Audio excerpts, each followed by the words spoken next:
So if you're making notes. Here's the other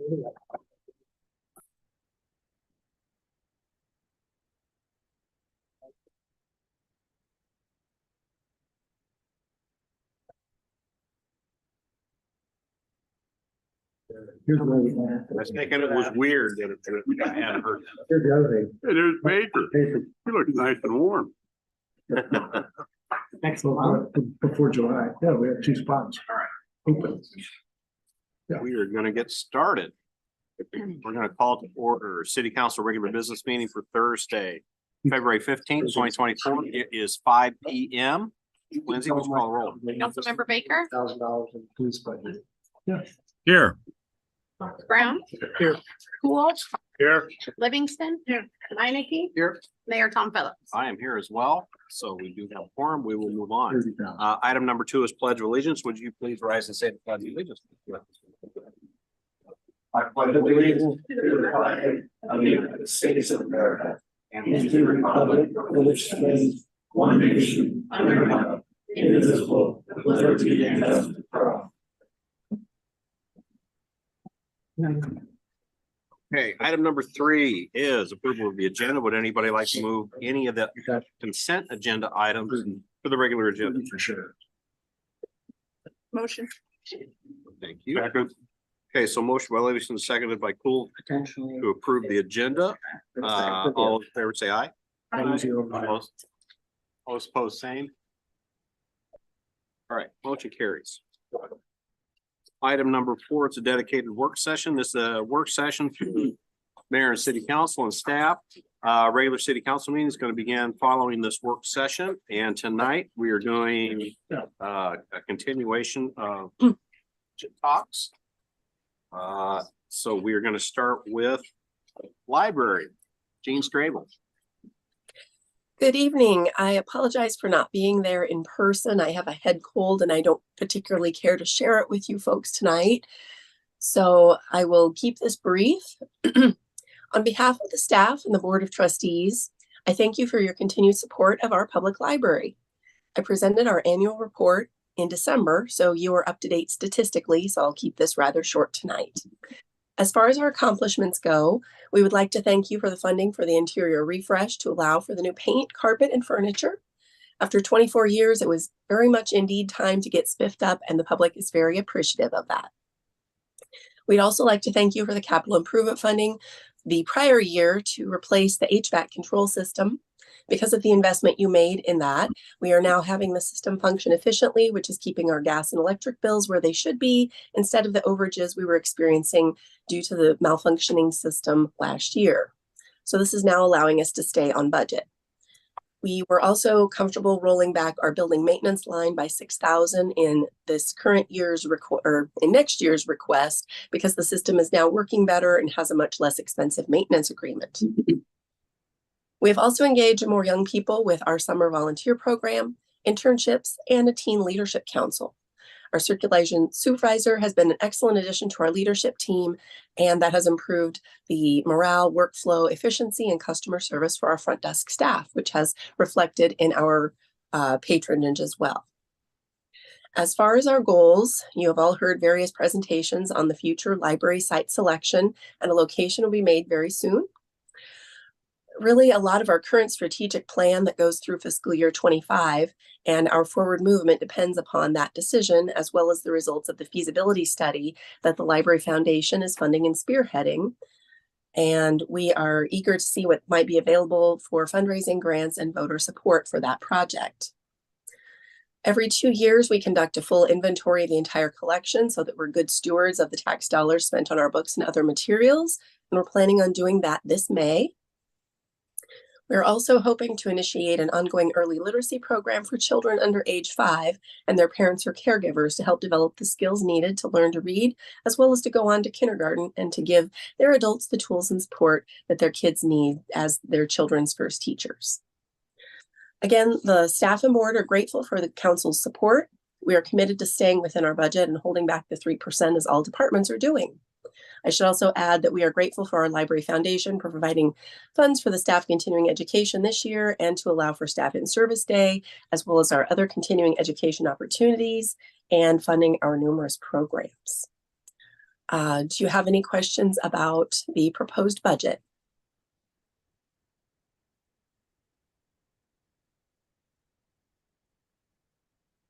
Doesn't look like it. I guess I have one question. Okay.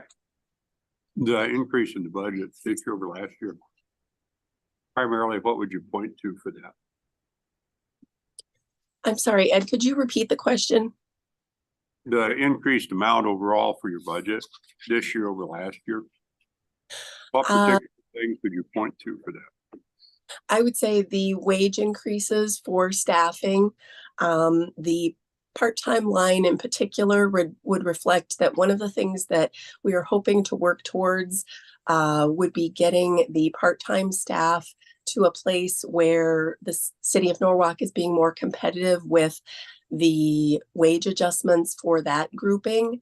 A couple of years ago, as you remember, the wage study included the funding for all full-time staff, and our HR director, Carrie Keat, did a great job of conducting a wage study for the library part-timers using data that she collected from the metro area. And it determined that we were behind in that particular area. The numbers that you see there would include increasing that staffing to the point to where we would be at a similar place to compared to other metro libraries. And that would put our starting wage from a $15.01 per hour to a $17.40 per hour. And to give you an idea of what that would be comparing with, Urbandale is hiring at the same position. It's a range of $17.50 to $24.25. West Des Moines is hiring anywhere between $23.72 to $35.22, and Des Moines Public is at about $26 on up. This would put us in comparison with Indianola, who is right around the $17.40 that we are hoping to get everyone up to at a starting rate. Okay, thank you. Thank you for asking.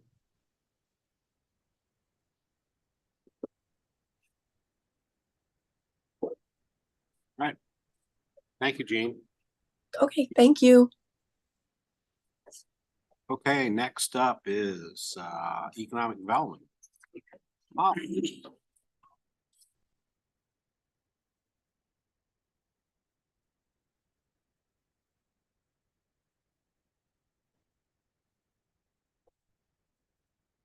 Always have like one squeaky shoe. It's kind of like a Squidward on SpongeBob thing. Never embarrasses me.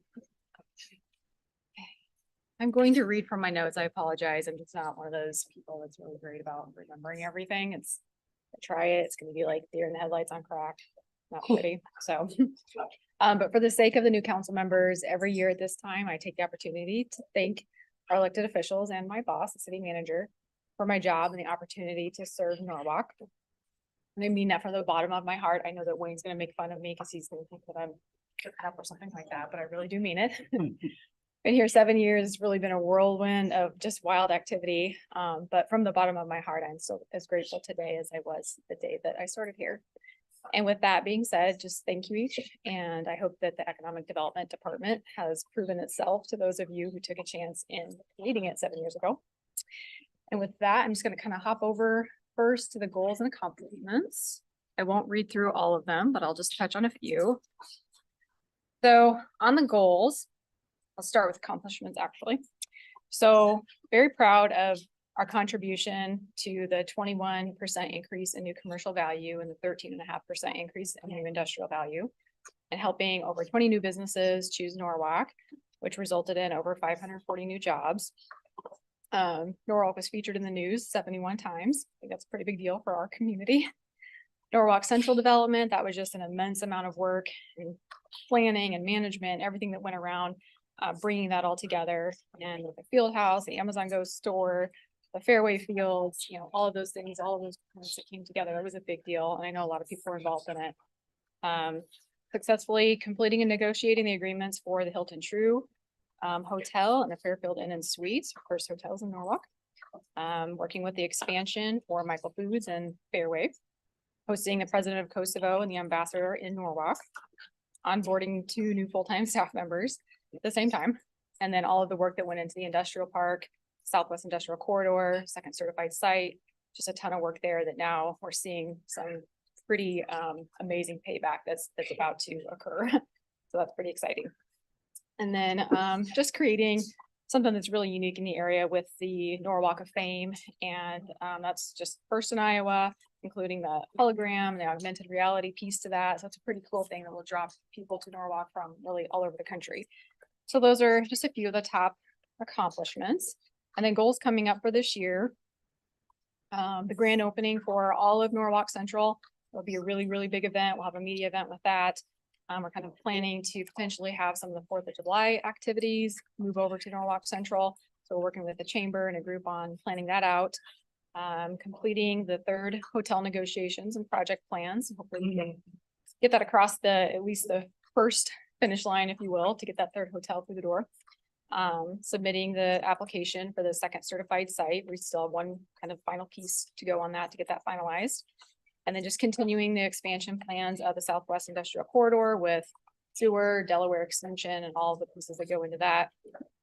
Then we have several recruitment goals that we have in terms of 1 to 2 larger light industrial companies to the Dunn Industrial Park, specifically that 40-acre development that's underway.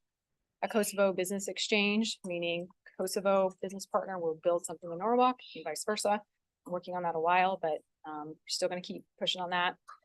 And then it's really important to us to get the monument signs at the entrance of Norwalk and in Norwalk Central and that corridor wall. And I will touch on that on CIP. That's very, very important right now with all the new visitors to Norwalk. And then more recruitment for the first phase of a data center project in Norwalk. We're working really hard on that. We've had a lot of interest and a lot of different people coming to us and talking to us about our area in Southwest Industrial Corridor. I think with a lot of certainty that something big will happen with that here in the next few months. And then just continuing the project management, working towards the grand openings of the Sportsplex USA facility, which will have mullets, pin high golf, TPH Academy, working with Turnberry Square Retail, getting that off the ground, Sunset Lounge opening, Norwalk Central Retail Center, Christian Brothers Automotive, just their grand opening, and Quick Star's grand opening. And then helping to secure funding for several components inside our new Norwalk Central Park. There's a lot of cool things being planned in there that Robin has lined up, and we're going to try to help them get some funding for it. And then making some commercial progress on North Shore. I'll never give up on that. So with that, I'll just very quickly touch on the CIP item that is kind of near and dear to my heart right now. And I think Lindsay's kind of taking over the management of this, which is awesome. But that corridor wall, entrance wall project coming into Norwalk, I think is at a critical point because of all of the new traffic coming into Norwalk and all these new amazing developments and tourism draws. Can you say exactly what that is? Because I think most everyone else knows, and I'm not sure. Very good point. Yeah.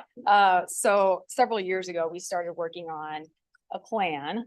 So all of the wood fencing that lines, you know, the entrance kind of along, As you're coming in yep, up the hill, all those fences on both sides of the highway there. they're pretty. Yes, they're pretty. So several years ago, we had a couple of grants. We had Bragg Bright coming in and we had the home show here. So we did some kind of temporary band-aiding where we got some grants to paint the fencing. Public Works went out there and did some repairs and just prettied it up the best that we could. And during that process, we had communication with the land or the property owners along there that have those fences. And the majority of them were willing to talk to us about someday coming through there in the city, replacing those fences with something more permanent. They were all on board at the time. That may have changed in the last 5 years or so, but I would assume most people would be pretty much on board for a brand new, beautiful free fence or wall, whatever we end up putting out there. So we've had over time, we've had various companies come in and kind of give us estimates on what it would cost and look like to have a brick wall or stone wall or some sort of a veneer version or vinyl. At this point, anything that we can get that's nice and durable, has a long term, not to replace it for a long time, that's what we're looking to do. So I know Lindsay's working on that project now, but it's in my budget, and I really feel like it's one of those things that needs to be considered as a priority this year. We've really kind of put it off for a long time because there are important things that need to happen across the city, but that is our entrance.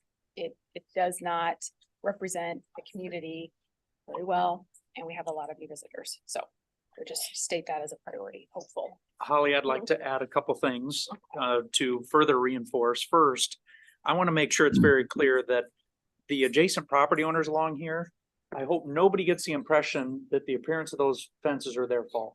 Right. I think there's several of them that would have made improvements and done other things. We as a city have been pretty clear that our goal is to get an improvement to take place there. So it'd be hard for those folks to justify spending a bunch of money if we're going to come in and essentially tear them down. So That's true. want to make sure that it's not cast blame towards those property owners. And several of them have reached out to us over time, wanting an update, wanting to know, should I spend a bunch of money to replace this thing or not? And, we did feel bad putting that project off and delaying them. We knew someday we'd do it. The budget kind of kept getting shuffled down the road, but. The second thing that I want to bring up is, I just talked to Holly about this today. In fact, even Gene and I spoke about this particular project. I've heard from some elected officials that are concerned because I think my own general thought process is anytime we can invest money in the ground, streets, water, sewer, invest to help grow our tax base is always a good expenditure. This type of thing is a little bit harder to justify, except it is the entrance to Norwalk. With all these new people now coming to town, we're just talking about 3 hotels, potentially 2 more in addition to one that we have now. All of a sudden, this type of project starts to fall a little bit more into those nuts and bolts type investments for the city. I will add to this, like when people found out I was going to be a city councilor, the number one thing I heard was, can we do something on the entrance here in Norwalk? So that doesn't surprise anyone here, I'm sure, but I was like, I was new to this job and they said, Big deal, yep. And same thing with our entrance monument sign at Highway 5 and 28. We've done a lot of work getting that planned out. So we will put that into action this year. We have it in this year's budget. So it is important for placemaking. And Holly, let me ask you a question. As you're going through that though, visiting with the different property owners out there, did you happen to find any of the property owners that were opposed to the project? I don't remember having anyone opposed to it at the time. We had some opposition to the design ideas because I think we sent them 3 or 4 different options of what we're looking at. And so, you get some nice comments back. But what are you thinking? But the majority of people were very excited about it. So, and again, that was 5 years ago. Hopefully that's still the sentiment. Okay, thank you. I thought like 2 of them had just replaced their fence or something, and so they were kind of humdrum or negative on it. It's always been a big priority for me. This is good news. Yeah, I think we had one resident who replaced his fence because he had just replaced. Right. And that makes sense. 5 years, so. Yep. Right. I If agree. somebody has just invested in a really nice fence, it's understandable that something concession would be made there, but anyway. So just hopping into my budget, it's pretty easy because it's pretty small, which I'm proud of. But nothing's really changed significantly in our budget. I would say it's kind of a newer line item, which is subscription education materials. And that's just something that I think Jane wanted to separate out because we're putting various things under one category and it wasn't as clear. So that's really like software applications, subscriptions to Metro-wide news outlets and things like that. So that's what that difference is there. Our lease, I know we're kind of talking about what we're going to do with our building. The lease rate might be going up just a little bit, or if we shift out, we're not there. That changes things with the budget, but that's still showing here. There's an increase in the telecommunication expense, which I think is just an updated services and equipment. And then on the consultant and professional fees, that went up just a little bit. That's that's because we're working on Norwalk Central and certified site, which requires a lot of engineering and studies and things like that that have to be done. And so we know kind of ramping up those developments as they grow, we'll need just a little bit more funding for that. And then that's really all that's changed in our budget. It's pretty simple. But one thing that I want to point out, unless anybody has questions on those, before I continue.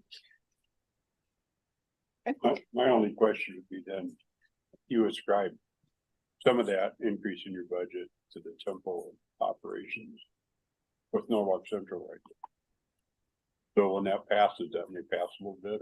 Right, yep. I can't imagine next fiscal year what we would need to be doing in that sense out there, other than maybe just, kind of continuing that marketing plan and signage. And like right now, we're paying an architectural firm to develop a 3D map of all of Norwalk Central now that we know, at least half of what's going in there. So we have their site plans and they're planting that into the map. So that way, when we're marketing the rest of Norwalk Central, we have a really professional map to show and use on the website and everything like that. So that costs a little bit of money, That's a nice problem to have. right? Yeah, so that's that part. And then something I just wanted to point out, I know, when you get down to the revenue line, it has 0 on there. Something that's to consider is, I know that the way that we display budgets and look at things considering formats, we don't display or count the types of revenues that the Economic Development Department generates on these documents, but it is important to note that the primary goal and task of the ED department is to generate new revenues for the city. Dollar for dollar, return on investment, that's our mission. So real revenues, which also benefit the schools, the county, other taxing entities that receive portions of our city tax revenues. The city's primary source of funding, as you know, is property taxes. So there are a few other areas of revenues, but generally speaking, property taxes are how we function. So new dollars from commercial and industrial projects that the ED department is responsible for get used across the board for city expenses and various department requests. The new revenues that we help to generate come from new businesses, expansions, new commercial and industrial developments through property taxes, local option sales tax, and soon to be realized for the first time in Norwalk, hotel motel taxes. So those are just the hard numbers that are easily quantifiable, but there's also economic impact that comes from all of the above. For example, in our new sports campus, just one major event held at the fields, like the Iowa State Soccer Cup, that brings in an additional $1 million to the community just over one weekend. That event was held here last year and it's coming again this fall. So that's just one of hundreds of events that's going out there. Another example would be in Norwalk Central, there's about $37 million in new taxable value just from the known projects built or being built in that development. When fully built out, it'll be over $100 million. So that's around close to $4 million in new property taxes, not including the economic impact, local option sales tax, or hotel taxes. So those examples are really just snippets of the overall generation around the community, like the new certified site with several industrial projects underway, Michael Foods expansion, doubling their size and value. In 2023 alone, we saw an increase of $21 million in new value for commercial and industrial in 1 year. So that alone is an additional $780,000 in new taxes that go towards not only our city budgets for new projects, infrastructure, public amenities, things like our new field house, but also a large portion goes to the county and most importantly, the school. So all of that to say that, we're responsible for attracting projects that generate millions of dollars in new revenues. You just don't get to see it on the form. So You could handwrite it. never mind. Yeah. I'll handwrite it in there and email or break it. But with that, I would just like to say that, to point out if I'm correct, the ED department has the smallest budget and staff size in the city. I run the department with 2 full-time employees, one of which is shared across the city with other departments, the communications and marketing position. So I really run the department off of about 1.5 people. For the last 7 years, I've really tried my hardest to produce like crazy with a super lean staff and budget. I take it seriously when our city manager and finance director tell us that we need to be careful, fiscally responsible, because the dollars available to use across the whole city are finite. So I haven't asked for much.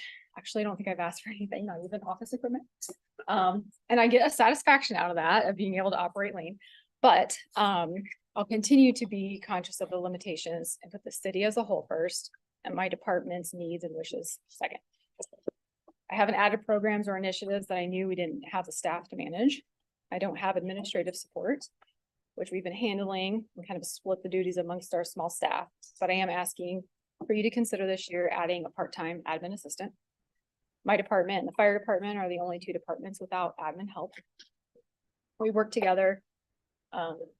Chief Porter and I worked together and agreed to split one full-time person and each have them part-time.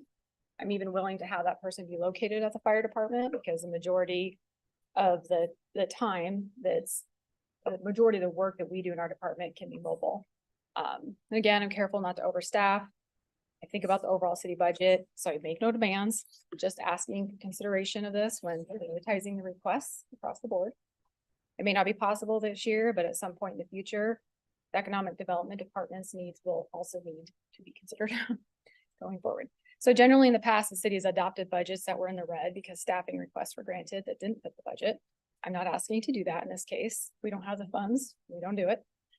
But considering my request along with all the others means that you, as the decision makers, will have to make some tough choices, and I respect that, and I respect the other department's needs. I know that Jean and Luke have a very hard job hearing all of these requests across the city all the time, and then having to relay back to us that the budget cannot physically accommodate all of those requests. So that's a difficult job of prioritizing and deciding which requests get met this year. And that comes down to you guys. You have to make those decisions. I don't envy, but in any matter, I'll keep doing my job. I'll work hard to grow Norwalk in a unique and high quality fashion in order to provide a return on investment long term. So just want to thank you again for trusting me and my team with that responsibility. Any questions? I hate to ask it. What are we getting from WCDC at this point?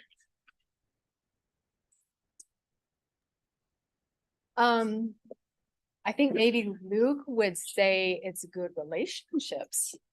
Okay. There are good relationships. From time to time, well, my staff will reach out for a little bit of assistance, but I mean, in all honesty, my department has not utilized services there, we'll say. Okay. Because we're pretty self-sufficient. I feel like we give them more than both of us. One of those. And Brian did ask me about the retail strategies. And taking on another year of that or 6 months of that service. And I just explained to him that it's kind of a cheap way for my department to have some additional staff help, at least on the recruitment end of things. We know projects don't happen overnight. They take a couple of years. So we just felt like we'd like to see this through. We know some of the national retailers that are working with, and if we get one out of that, it's completely worth it. But it's a cheap way for us to have a little help in that area. Do we have the option to cut what we give WCDC? Or leave that to. Yes. We do have that option. Or we could move some of it. If you want to spend the same dollars, you could move some of it from WCDC over to local chamber. And honestly, that's where our need comes in, not just my department, but the city of Norwalk. We have a need for tourism type assistance, chamber type assistance, where it's that B2B, helping the local guys that are already in existence, helping them with their needs and connecting them with resources. And then the tourism end, now that we have tourism areas, that's where we need that help. And so if we can get that kind of help from WCDC, it's probably worth it, or the chamber. Yeah. Today, Holly and I had a meeting. We just do a one-on-one periodically, as I do with many of the department heads. And we started having some discussions about the staffing requests that have come forward. And in the past, we've had different requests that come up to council. Holly has typically been a person that probably reads between the lines, sometimes more than she even should, when she's hearing from Jean and I saying, hey, it's going to be tough financially. So she kind of buries some of those staffing requests. And this year I said, you know what, if you need to inform council of those staffing needs, then just like the rest of the department heads, you need to inform them. And I will take responsibility for not doing that, years ago, but I really was trying to be so fiscally responsible because I've worked a lot in the private industry and I understand the value of a private dollar and how hard that is to earn it. The investment, the risk, and when you work in the government, sometimes we can kind of forget that because we're working with other people's dollars. So I take that very seriously. But now I'm kicking myself a little bit that I didn't ask sooner when the budget was overflowing, I'll say. Any other questions for Holly? Thanks, Holly. All right. Ollie, you shouldn't kick yourself. That is recognized by a lot of us. We do recognize that when people don't, make requests very often like that. That is recognized. Thank you, Brian. All right, Park and Rec, Robin. Hi, can you hear me? Yes, we can. Okay. Mayor and City Council, this past year, the Park and Recreation Department touched a little over 350,000 people throughout our parks, programming, sports complex, and aquatic center. We are anticipating this number will double when the field house opens. The Park and Recreation Department FY25 budgets are pretty straightforward. Starting with the parks budget, this budget covers 1.25 full-time employees and 6 seasonal employees. There is a slight increase in the budget this year due to the CIP request for a truck with a dump box and a replacement mower. I'm requesting a significant increase in the recreation budget. This budget currently covers 2.75 full-time employees and 2 part-time employees. This budget will also absorb the operating costs for the new field house. We are requesting an additional full-time employee, a recreation coordinator in the FY25 budget to manage programming at the field house. Projected revenue for the field house will cover operating expenses, which also includes the coordinator position. The sports complex budget covers 1.5 full-time employees and 15 to 20 seasonal employees. The complex budget remains the same and has a CIP request to make improvements to the fourplex. The improvements will replace the gravel with concrete around the backstops and add a set of bleachers to each field. The swimming pool budget covers 0.75 full-time employees and 20 to 25 seasonal employees. We're requesting a slight increase this year due to cost of living wage increases. The overall budget increase is approximately $250,000 in all four of those budgets. However, the revenues are increasing at an estimated $230,000. I'm happy to answer questions if anyone has them. Robin, I have a question. Can you hear me? Yes. I'm not downing, and I just want for clarification's sake. I thought that the sports complex was going to be managed by both sides, was going to be managed by the business as opposed to city staff. Help me understand that. I may just be wrong, but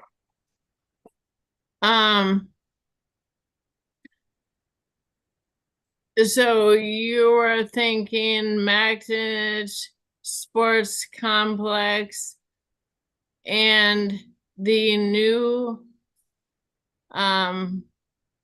sports complex at Norwalk Central was going to be managed by Sports USA.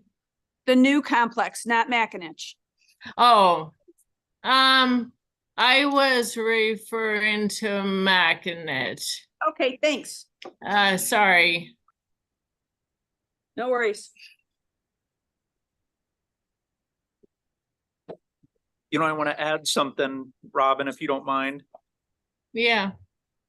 Gotcha.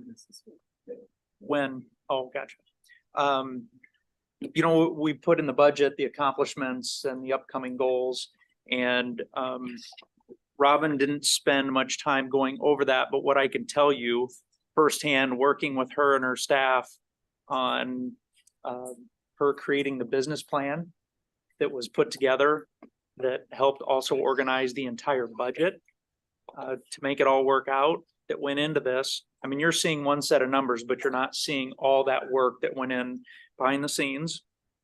That was done while managing the construction of the field house, trying to establish a concessions agreement with Sportsman and Heartland.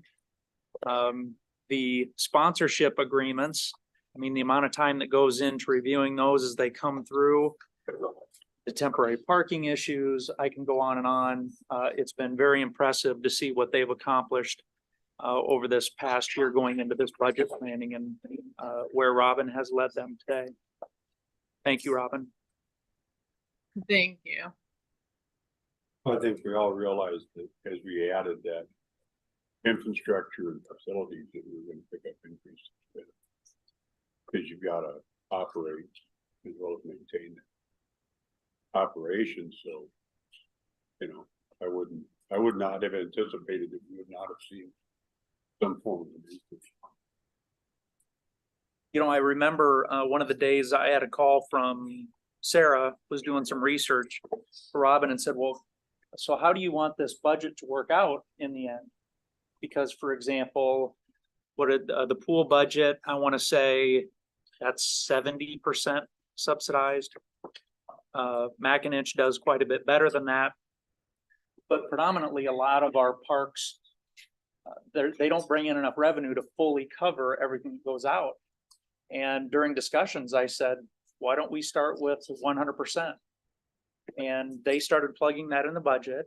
And that led Robin down a path of what to charge as kind of their pilot expensive. And I think some pretty conservative estimating, they're showing that they'll be able to balance that budget with the revenues to offset the costs. If they don't hit that, I would say that would hit more what's normal, hate to say it, normal for government operations. But that's their goal for getting started, is to see that budget balance out and essentially not be any financial burden on the rest of the property taxpayers. No, that would be nice. We'll see what happens. First event schedule. I don't know, they're planning, is it April, mid-April for your opening date, Robin? Well, yeah, I hate to say it, but we're looking at April 22nd for the grand opening. That's not set in stone. I need to have that confirmed by the NOO. No, I think it'd be a great idea for that. Ed, you got to talk into the mic. I think it'd Sorry. be a great idea for that grand opening to have like an ostrich race between the city manager and the mayor. You know, I think that'd probably pick up a lot of revenue. You know, Ed comes up with some good ideas. I don't think that's one of them. You don't? No, Just a thought. I would just like to see you come up with 2 ostriches to do it. Is that a challenge? No. Anyway. Okay, other questions for Robin? All right, thanks, Robin. Thank you. Next is a budget overview. I think that's Luke. yes, between Gene and I, we're gonna handle that. Let me get the PowerPoint started.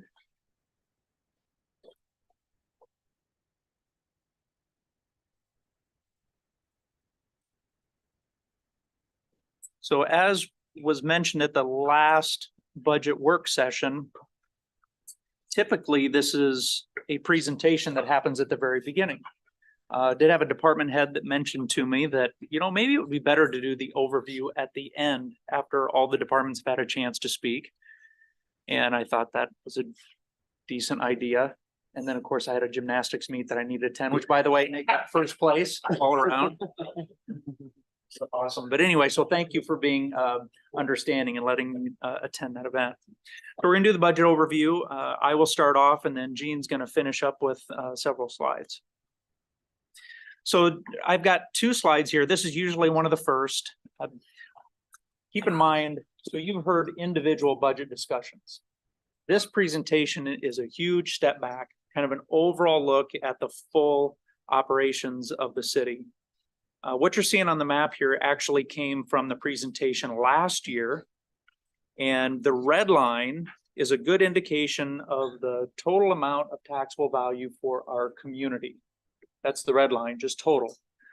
The blue line represents what I'm going to say our general fund, or those dollars that we received after TIF incentives are used for whatever projects have been predetermined. You'll notice in fiscal year 24, that blue line makes a pretty significant bump up. You'll see that each time we retire TIF. So that was from a 2004 20-year TIF project, and we saw a significant bump in our revenues. So you can see this year, fiscal year 25, we also are retiring some TIF, and it drives that blue line up further. The negative part of this is the red line isn't quite on a steep curve as it was last year. And in large part, that is due to House File 718, some forced changes by the state legislator that are taking some of our revenues away. A positive about this is that anybody that complains about the amount of incentives we give, the closer those 2 lines get together is the perfect indication that we are not overusing TIF, or that it is roughly falling in line with our taxable value. So overall, baseline trend here is very positive and it's moving upwards.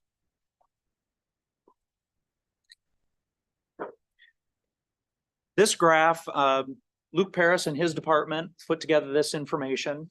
And when I created this slide, it was actually 2023. So it says current year 23. The main thing that we like to show here is the year after the pandemic, or kind of just barely post-pandemic, we really had a spike in the amount of housing starts that took place. And you see that with the red line. We issued a significant amount of permits that year. As inflation started to peak and we saw interest rates change, we saw a decline in the amount of permits issued. So the current year, excuse me, calendar year 23 shows up as the green line. But to give you a good balance of where we're at, that blue line is an average over time, somewhat of a pre-pandemic average. And the main thing we're trying to show here, even though there's some hills and valleys, roughly speaking, we're back to pre-pandemic levels, which for our community is healthy growth. I don't think you're going to find Norwalk at the top of the list for the booming growth with some of the other communities. And each time I bring that up to a citizen or elected official, it's kind of strange, but everybody says, good, that's a positive thing. But I feel like our growth trend, we're still positive. We're seeing a lot of new developments come in the door. So we're in a comfortable spot. So I wanted to have a little fun. Sometimes budgeting isn't fun. So what's ahead in 2024 and 2025? Well, it depends on the economist you talk to because it's all over the place. If there's one thing that I have learned specifically over the past 1.5 to 2 years is my crystal ball is really fuzzy. And Gene and I at one point in time worked on a 5-year budget. We don't do that anymore. Our state legislature has proven to us that trying to look forward too far into the future, it really just causes more pain than it does us good, which is really pathetic because I'm a planner by heart. I like to look ahead and do as much prediction planning as possible. But it's really becoming difficult with the curveballs that are thrown at us. If you recall, Gene and I came to you looking for a little direction, I want to say mid-summer, maybe even getting into fall of 2023. And we were estimating possibly 30% of growth. Well, that number looks closer to 17%. And it just goes to show that we were hopeful of seeing some additional revenues, but some of the things Gene's going to talk about with the impacts of that state legislation, not every one of them is a huge number, but incrementally all together, it really made an impact. So I don't need to talk about state legislation anymore, but that's why I put the picture in the lower left-hand corner. But I'll just say that while we need to pay attention to what they're doing, I feel like we are less heard as a governmental entity at the State House. I'm working with some other metro managers trying to figure out a good way to tell our story and get through to them a little bit more. We're not there yet, but we're certainly trying to work on it. The last thing I'm going to bring up is staffing. And I put that image down there to let council know that our number one largest expense is our staff. It's our number one most important asset of the city is our staff. You just heard Holly talk about it, the things that they can accomplish in individual departments. You've heard about it from a number of other departments. Gene and I, I'm looking at her, we tend to be so cautious when people come forward asking for staff. And I don't think there's a single department head that wouldn't say, yeah, it's a pain in the butt talking to Luke and Gene about staff. They're 30-year commitments. You hire somebody, that's the amount of time that they're going to be on staff. So we're super cautious about it. Sometimes we love to be able to tell people yes. One of the things that you're going to hear from me this evening is potentially having to use reserves to cover one of the staffing requests that are coming forward. It's really hard to not justify an expenditure for Holly and the administrative staff that she needs. I can point at any department, Greg, Fire, Public Works, Community Development. There's needs everywhere. And yes, Jean Strable too, she's online. So anyway, I just want to reinforce that those staffing decisions, while there are oftentimes real good justifications for adding staff, I can't impress upon you enough how important it is that we need to be very cautious about saying yes. Anything to add, Jean? Any questions? The last slide that I have, each year I recommend a base wage adjustment. We call it our base wage adjustment because it is the central number that is used in our performance matrix. So when we do performance reviews, that 5% is used to then determine if there's going to be what their end salary adjustment is. For example, if somebody's a rock star in a given year, you might see their actual salary adjustment as 6% because they've received an additional 1% over that base wage adjustment. Oftentimes, I use our union wage increases as a balancing act. So I'll look at, for example, Public Works Union, what they negotiated, for example, was 5% for fiscal year 25, and the PD at 7%. So if we went purely on those averages, I would be recommending a 6%. However, I also look at some of the national averages, which is closer to that 4.5%. If we look at the metro area, probably closer to 6%. So all of those things being known, also knowing the challenges of staffing and our finances not looking quite as positive as what we thought after that legislation, I am recommending 5%. And Dean will explain later on that this is one of the key decisions, looking for council to either affirm or to change that number if you see fit. I will tell you that the budgets that have been presented to all of you include this as the base wage adjustment. Any questions on that? You're up, Gene. This slide up here that Luke has just put up before you, this is Norwalk's property tax revenues by class. And of course, we know we're heavy residential. 88%, commercial's 8%, industrial's 4%. And that's why this 46% rollback that I'll talk to you about in a little bit is, you know, significantly impacts our revenues. Commercial industrial, we continue to increase at a steady amount, but for tax purposes and the incentives that we divert to the developers, we don't see those immediately. So it's a long-term strategy in that regard. This next slide talks about tax evaluations by tax class. So growth, talking about growth, it's our most critical factor with regards to budget numbers and our ability to pay for ongoing operations and finance our projects. Our assessed value, so we talked about predicting, we thought 30%. Well, we actually grew 27.5%, 100% assessed across the board, 27.5%. But what we can tax is 17% of that, 17.5. That's our taxable. And what affects that is the rollback. The rollback went from 54% to 46%. So it's about 8%. We haven't seen that amount of decrease in a long time. Commercial rollback, it used to be 90%. Now the first 150,000 of a commercial industrial business, first 150,000 of value is taxed at the residential amount of 46%. And then it's 90% on the remaining amount. So that's affecting why that 388 million assessed is 120 taxable. And then finally, our TIF tax incentives and rebates affects this as well, because we are diverting some money from the general fund into the TIF fund to pay for those rebates and incentives. What about the multi-residential? Well, I'm going to talk about that. Oh, okay. So the residential, like I said, continues to see the biggest increase. Commercial, industrial both see steady growth.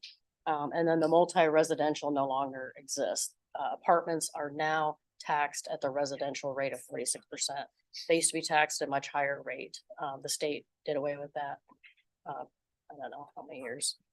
I think it was a graduated reduction from 2013 to 2023. So it's officially gone.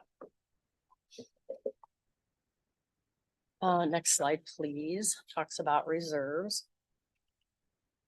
Having sufficient reserves is important for two main reasons. Unexpected expenses. As you know, we have budget amendments every year. Things come up. We have unanticipated expenses, so we amend the budget. Having reserves helps in those situations. If we had a catastrophic loss like a tornado come through town, things of that nature. Number two reason is bond rating. So when we borrow money, if we have a substantial amount of reserves, this allows us to receive a favorable interest rate. Investors take a look at what we have in reserves, and this is 30% is our internal policy. It's a good number. It's one that we have put in place for several years, and we are a AA stable rating, which again is a really good rating, very favorable as far as interest rates. The general fund policy was set by City Council in 2016. Enterprise funds, those are water, sanitary sewer, and storm sewer. We look at 6 months of your operations expenses. And then we also take a good look at, do we have any CIP projects in the works, you know, the kind of the outlook of that. And we kind of work with that and see what do we need? Where do we need to be? If you look at the sewer and the stormwater, those have fluctuated quite a bit recently. Right now, they're high. What we have done in those two areas in particular is we've tried to build up 1 or 2 years worth of reserves, and then we spend the money on a bigger project. Sewer, for example, Holland Point is an example. We are paying cash, sewer revenues, cash from that, and then Legacy, the Northwest Sewer was another one that we used reserves, lowered the cash amount, and then are building it back up. Stormwater is another one, Beardsley project. We had about 600,000 in stormwater for Beardsley, and we're using some of the money that we had built up from stormwater to help pay and offset those costs. Finally, road use tax and lost. We really don't have a formal policy on those. Road use, we kind of follow our policy as far as general fund, which is 30%. And then lost, we are at 5% is what it was kind of an informal mention at a budget work session, and we've kind of been following that ever since. Lost was implemented in about 2016, I believe. Gene, I got a comment on this if I could.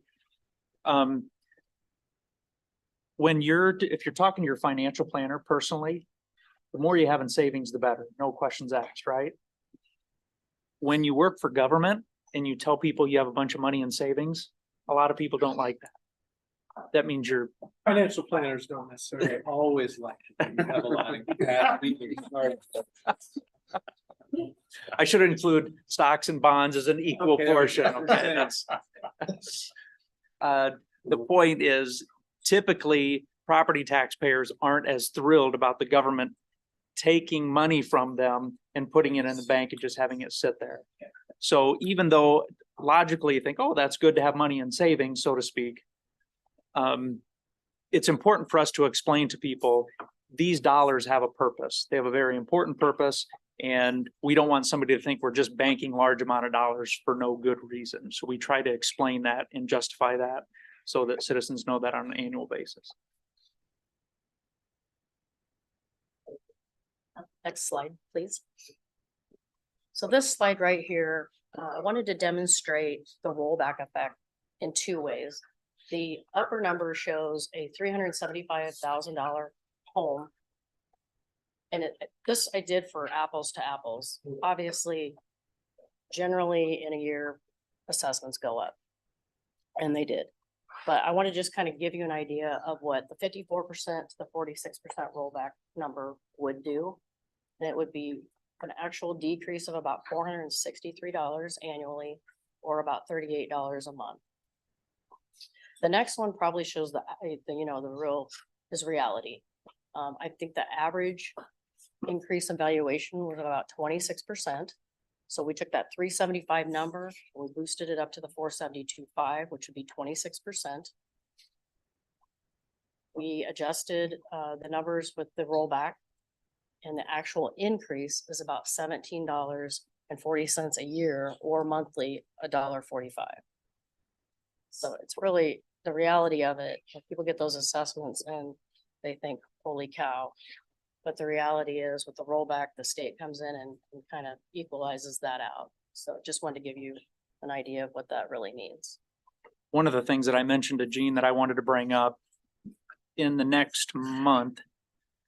Part of House File 718 is the state legislature is now requiring the county auditor to send out a property tax statement to everybody in the county. Part of their requirement on this form is for a city to show $100,000 property in the past year compared to $100,000 property in the next year. How will their taxes change? Well, according to this and what they're going to see is a pretty significant decrease, which sounds great until they get their actually property tax bill, and it's going to increase because they're not taking into account the valuation increase that happened across the county or across the state actually, and then calculating the rollback. So it's confusing, and what's so frustrating, you didn't get a call from the state legislature. They didn't call me. I don't know that they called any city officials to say, hey, what do you think we should put on a property tax statement? And if they did ask somebody, I can't imagine they would have told them to do that. It creates confusion. If that's the intent, well done. But we are going to have to battle some of that misinformation now, and we're going to have to try to get a better explanation out to our citizens to explain to them, if you're expecting a decrease in your taxes, that is likely not going to happen because of those large valuation increases. That'd be confusing. This is the largest year-to-year decrease in the history of residential rollback since 1979. And it was implemented in 1978. So to see that 8.3% reduction, it's significant. It's usually 2%. I think maybe 4% was another time, but it's usually 2%. So that makes a big difference. Just to kind of give you an example, an average individual residential property would have to increase its assessed value by approximately 18% in order to generate the same tax as the prior year with this new rollback number. So 18% is pretty big.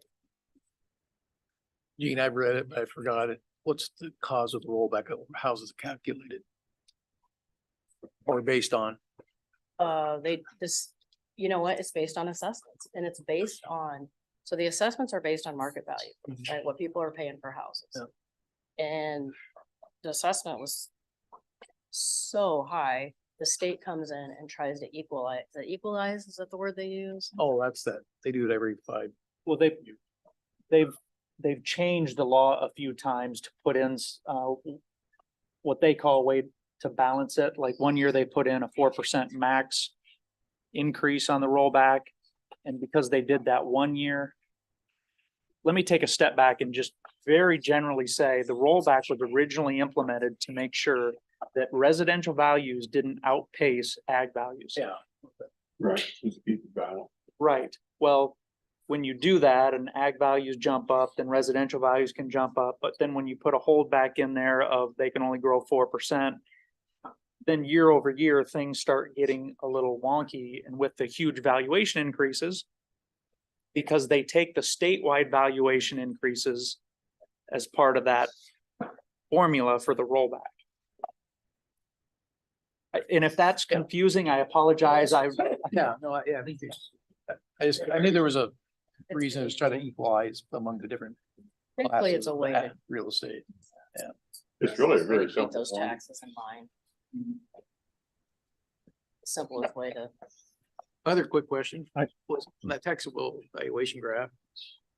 Did that include TIF that's not taxed, or is that on the side? That was non-TIF.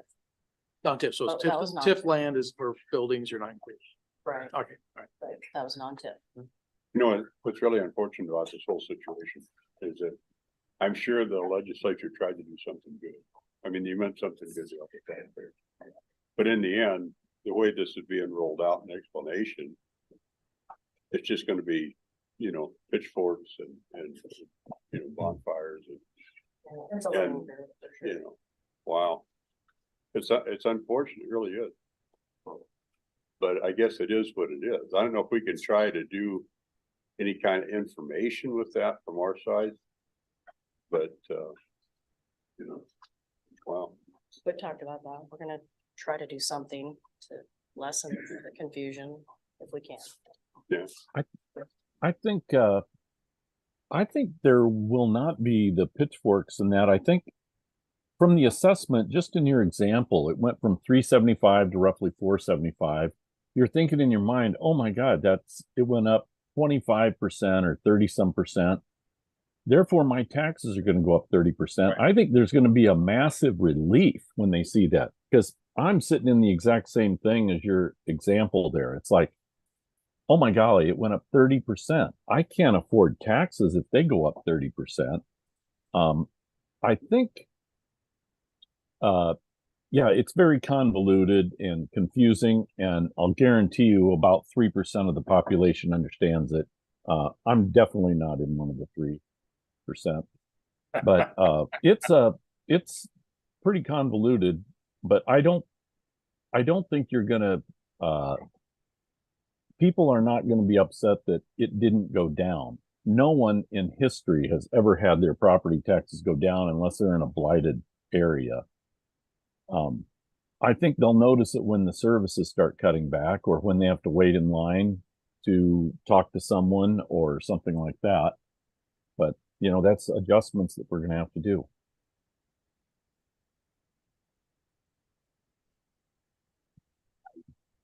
Anything else for Gene on this topic? All right, let's talk about local option sales tax and the capital improvement plan. Well, I have a few things I want to talk about House File 718. Oh, let's real do that. quick. Just for the new people and maybe the public. Yeah. Iowa's property tax system is going through significant changes this year. July. This is for fiscal year 25. George had that question. And this is due to the action taken by the legislature, House File 718, last legislative session. The most significant is the tax rate reduction in the general fund and the constraining the revenue growth to 3%. If a city grows more than 6%, which we did, Norwalk did, a 3% revenue reduction factor is applied. Our growth is 17.82% taxable. Assessed 27.5, taxable 17.5. However, then they ratchet it down 3% for revenue growth. So our revenues that we're actually receiving are 14.3% more. To give you an idea, our total revenues we're getting this year, about 800,000. Half of that is coming from the Echo Valley TIF retirement. We're very fortunate there. Next year, we think we're going to be about, based on an 8% growth, I hope we're right. We'll probably be about 400,000 for new money. Put that in perspective, our wage increases were about 300,000. So we'll have some decisions to make next year. Other changes include the mailing component that Luke mentioned. I think what's really difficult, I wish they would use real numbers. Use the real assessments, use the real, if you went from 375 to 472, use it, but they're going to use a $100,000 value from one year to the next, which is going to show a reduction. So that's what we're worried about. We have to have a standalone public hearing. So instead of that max levy resolution that didn't have debt service on it last year, which I'm glad they got rid of that, we will have a standalone public hearing 10 to 15 days after that mailing goes out, which will show all the tax rates. This has to be conducted on its own, and no other business can be conducted, but it can be done at the same night as a regular meeting, which is what we plan on doing. The homestead credit in fiscal year 25 is 3,250 and 26 is going to go to 6,500. Military exemption went from 1,852 to now 4,000. Both of those we believe is about a $35,000 difference in our revenues. This new legislation also requires minimum assessment agreements on new commercial abatement. Starting in fiscal year 27, the school rate will be excluded from abatement. The new budget deadline is April 30th. It used to be March 31st. However, we have to have the letters to the county by March 15th. They're actually asking that we send them March 5th. First year, try to get them out. So really the budget deadline is moved up a whole month instead of back. There's some additional debt issue requirements. Bond elections have to happen on regular election dates. So if we have a vote for a new library or a new park, has to be on regular election dates. Any bond issues, vote or no vote, require a statement on property tax impacts, similar to what we just talked about as far as the new tax rate. So like, and it's based on $100,000 value as well. So we just show the difference there. It also increases the threshold for debt issuance without a vote from 700,000 to 910,000. And then there's a CPI factor adjustment every January. So that's actually a positive.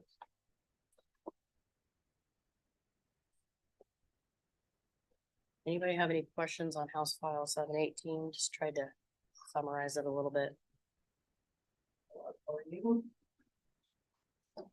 If you wouldn't mind bringing up page 2 of my agenda statement. I was gonna run through those CIP projects. There are 13 CIP items in the budget that we have placed as active. 10 of these have already been approved by City Council. 3 of them will need your approval as part of this budget tonight. I'm gonna review each of them real quickly with an update. The Fieldhouse project, we are going to borrow additional 4 million with the July bond issue, I should say. Certified site, that's an ongoing, we borrowed some money last year for that. We're gonna borrow more money, plan to borrow more money for that, for the sewer project 2025. East 27th and 80th Lift Station Holland Point. That is currently under construction and we're using sewer revenues to pay for that. It's an active project in this budget. Golden Valley street improvements. Tonight, you're gonna be approving that project and is under current engineering. Beardsley and Highway 28 and intersection trail improvements, that's currently 92% complete. Blue Stem and Prairie Sage, Echo Valley street improvements. Those are in the initial design phases right now. We're gonna borrow money for that in July of this year and July of next to pay for that project. And that one's an assessment That is an assessment as well. as well as Golden Valley. Both are, Yep. yes. The Highway 28 beautification, that one has not been approved yet. That will, later I'm gonna ask for you guys to approve certain things. And 3 of these items will be a part of that. And we'll talk more about that, the fence wall. It is in the budget as an active plan, but not approved.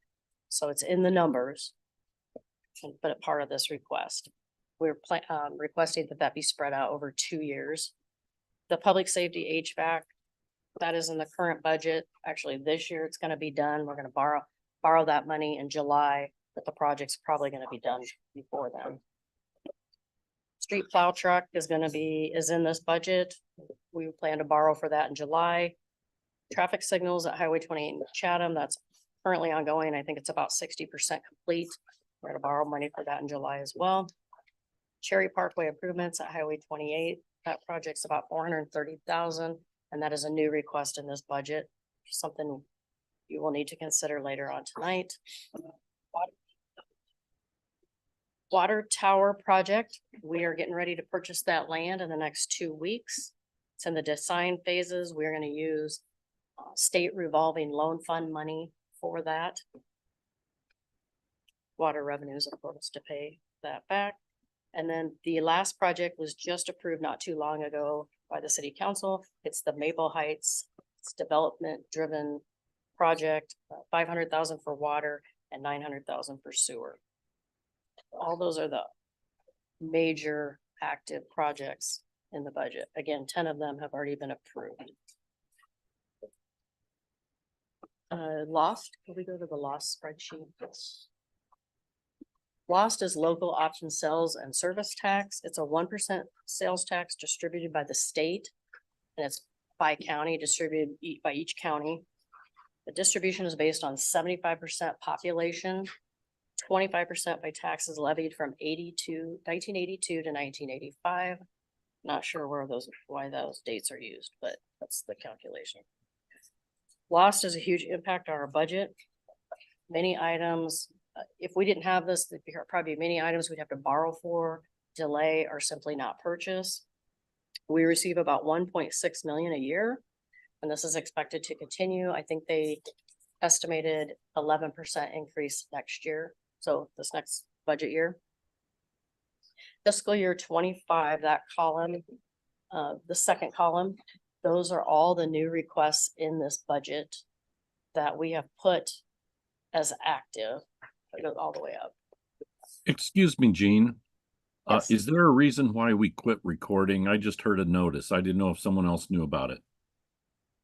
The recording has ended. It's just the Zoom that has ended. The YouTube is still happening. Okay, I just didn't know. I wanted to make sure someone else knew what was going on. Sorry. Thank you. No problem. As I mentioned, that second column, those are the items that are actually in the budget that if council approves will be part of this next year.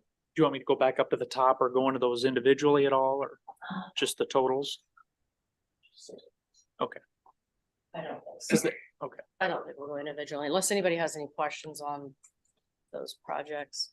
Some of them are ongoing. The street maintenance program, we put money aside every year. We do some park improvements. We do an ambulance every 3 years. Police vehicles, we do sometimes 2 in 1 year, sometimes 3, sometimes 1. So if there's any questions on anything else, please let me know. What we normally do is use that for items, so it's not a ongoing expense necessarily, not like personnel, where it's a long-term commitment. which They're is a basically- one-time thing. Yep, they're items that are over 25,000. And what's been handy for us having lost, just so the new council members, is that these would be items we'd otherwise have to find a way to put it in our general fund budget. And a lot of them probably wouldn't make it. So in a way, this has been a way for us to help hold property tax levy down, because it's an ultimate source of revenues to get those things out of the budget. I mean, it's kept us from growth. Oh, absolutely. But again, a caution on this one, because depending on what happens up there at the funnel. Yep.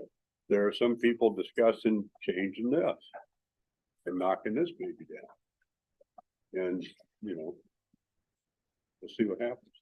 We Right. can't control it. Right, I estimated based on what we have used this for, it probably has saved us about $1 to our debt service levy, which Yeah. we know we wouldn't raise our, so Right. we probably wouldn't have these things, to your point. Right, we wouldn't have nice things. Plus, as you grow your retail in the county, you're gonna. So it's gonna grow Yeah, they estimated, and, yeah, they want to take it away. It doesn't make any sense, so they have to do that. So. okay, so brings me to, there are 5 things that we need to consider this evening. I'm not if you just give us direction, since this is a work session.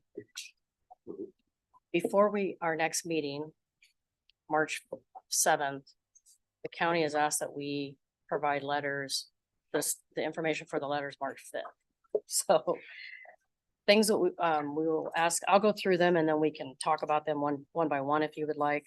The base wage of 5%, that is input in our budget numbers. The CIP, the fence, wall, the Highway 28 beautification. Cherry Parkway improvements at Highway 28. And the street plow truck. Those are 3 new CIP items you need to consider. The additional staff. We are asking for a half-time for fire department, economic development needs, administrative staff. A thought has been we would move out of the City State Bank building earlier than we had anticipated and save those dollars. We had budgeted about $36,000 for that building. That would pay for that staff person. If Parks and Rec moves out in April or May, it would leave economic development and we would try to find a way to get them into the building in the meantime, and then save those dollars and have an additional administrative staff for fire and economic development. The other is, police department is asking for a full-time police officer. Greg did mention, during his presentation that he could hold back some money in his overtime and in his equipment budget. And then we would not hire that person until probably August. So there'd be about $50,000 to help pay for that person. There's also, the cops grant, which would pay about 45%. That's something to consider, not in the numbers that I have right now, but I have calculated those and what it would do to our fund balances. Let me get back to that. So I just want to go through these first. The base wage, the additional staff, the CIP, and the 1488 tax rate. I have the tax rate at 1488, which is exactly what it was last year.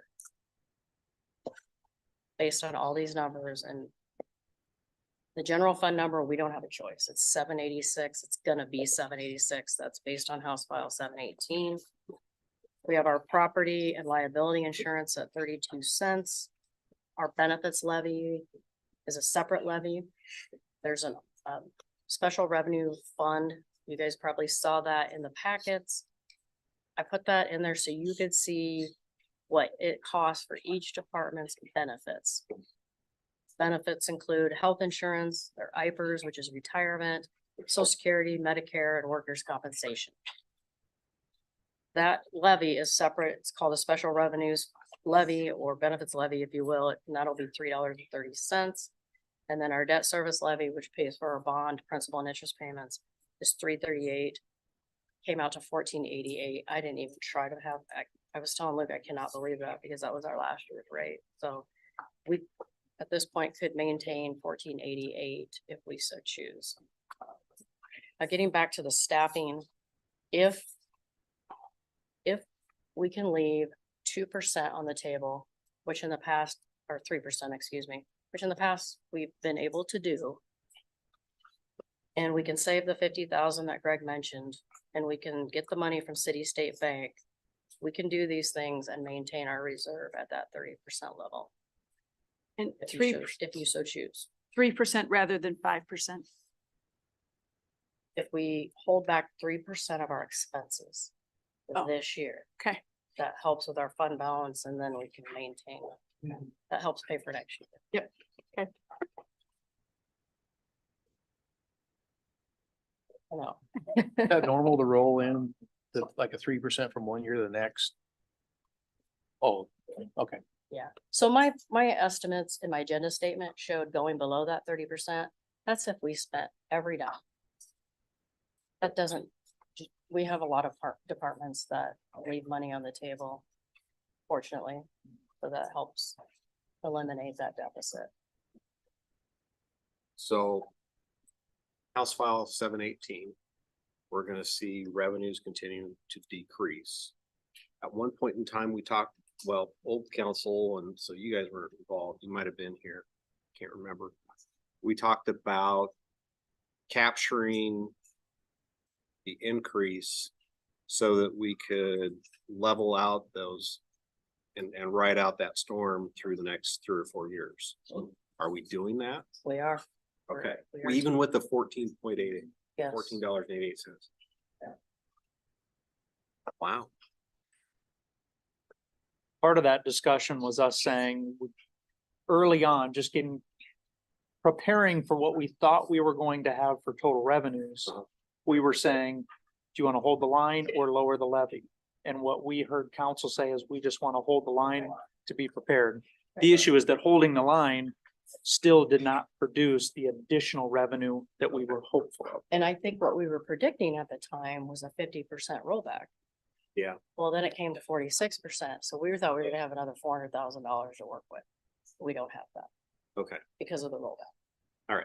So if you recall us talking about one point in time of saying, hey, let's take the additional revenues that would be generated in this fiscal year and then balance that over the next few years to fulfill some of those staffing requests.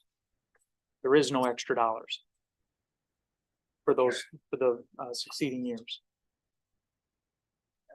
Well, so if we we didn't have House File 718, how much would we be able to lower our levy this year? For every $100,000, probably 10 we do. cents. So Yeah, it does. probably for every $100,000, 10 cents, and we would have had an extra $400,000 if the rollback would have stayed at It'll- 50%. And that's with the House levy, so add 24 cents for the reduction. We probably could have easily went down 30 cents or more So without House File 718, we could have reduced our levy 30 cents or so. and had more money, Yeah, okay. so. So. Call your legislators.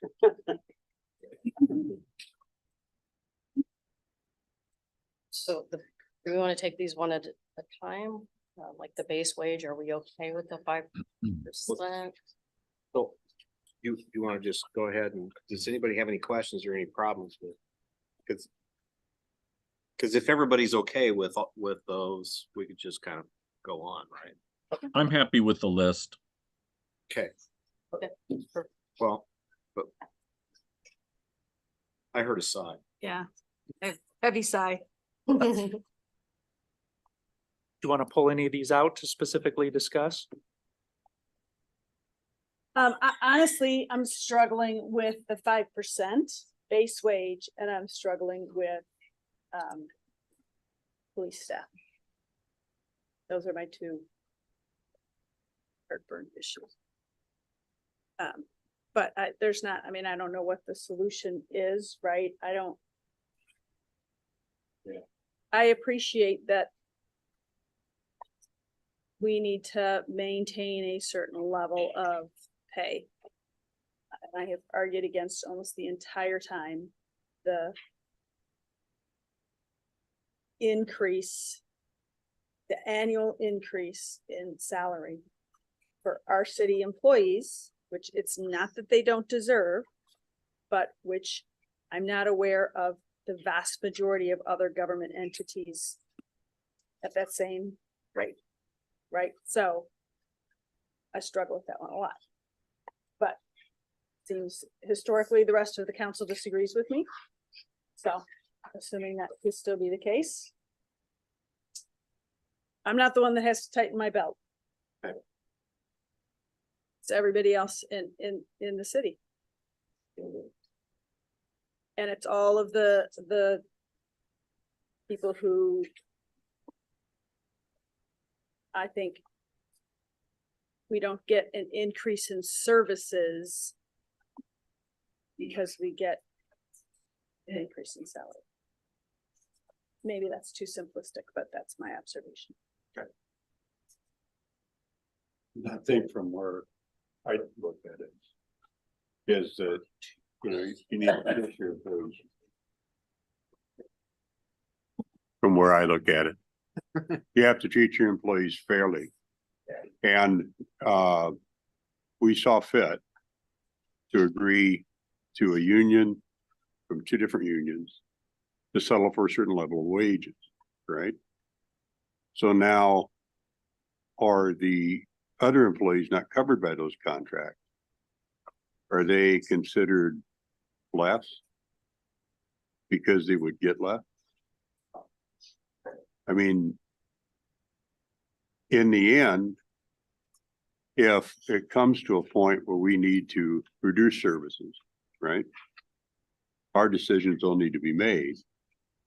I would look toward the department heads to be able to formulate and propose what cuts they would think we could make, scaling down, scaling back, services we'd have to do without. We're not at that point, right? And we don't know. I mean, crystal ball's more than fuzzy right now because anything could come out of the State House. We got no idea, right? So what we can do is plan for today with an eye for tomorrow. And from where I am, I think we've had a record of treating city employees fair. I don't think we've been exorbitant on anything. We should continue treating city employees fairly, right?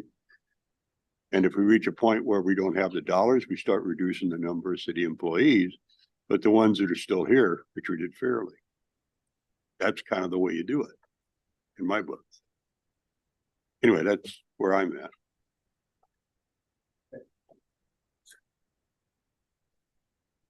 I think it seems reasonable from like the private sector. Would be 5%.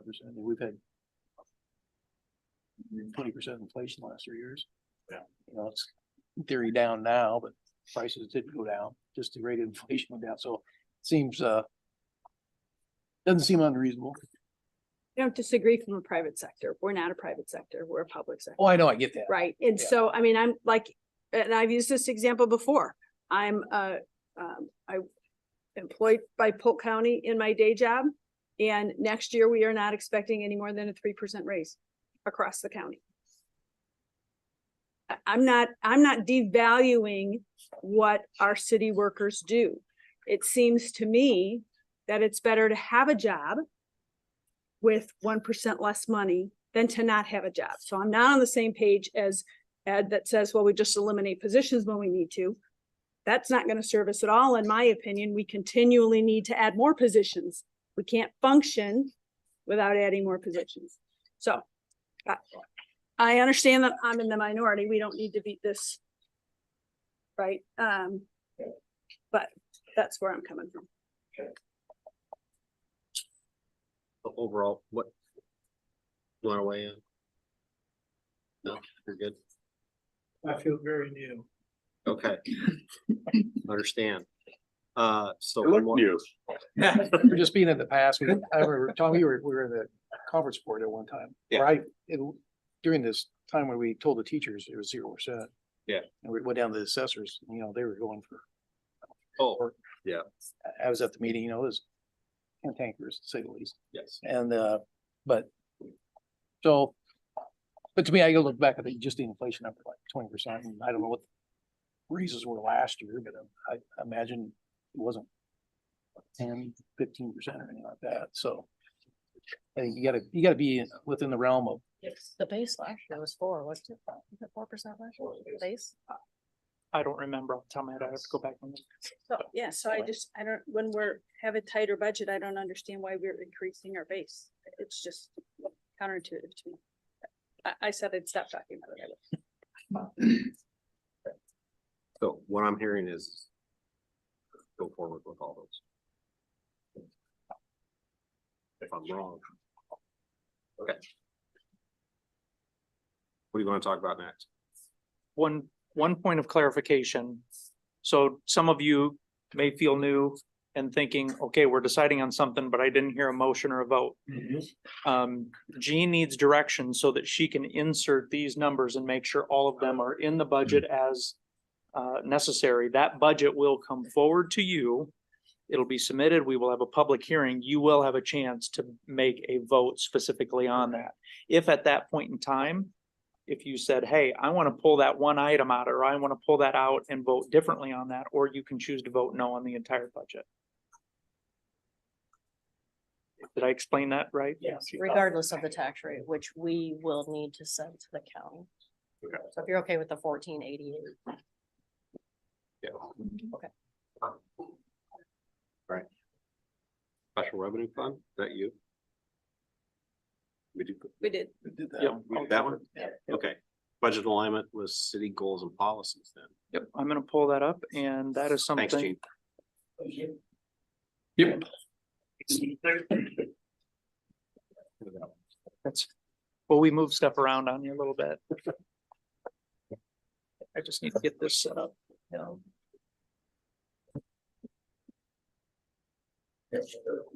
I don't have the clicker.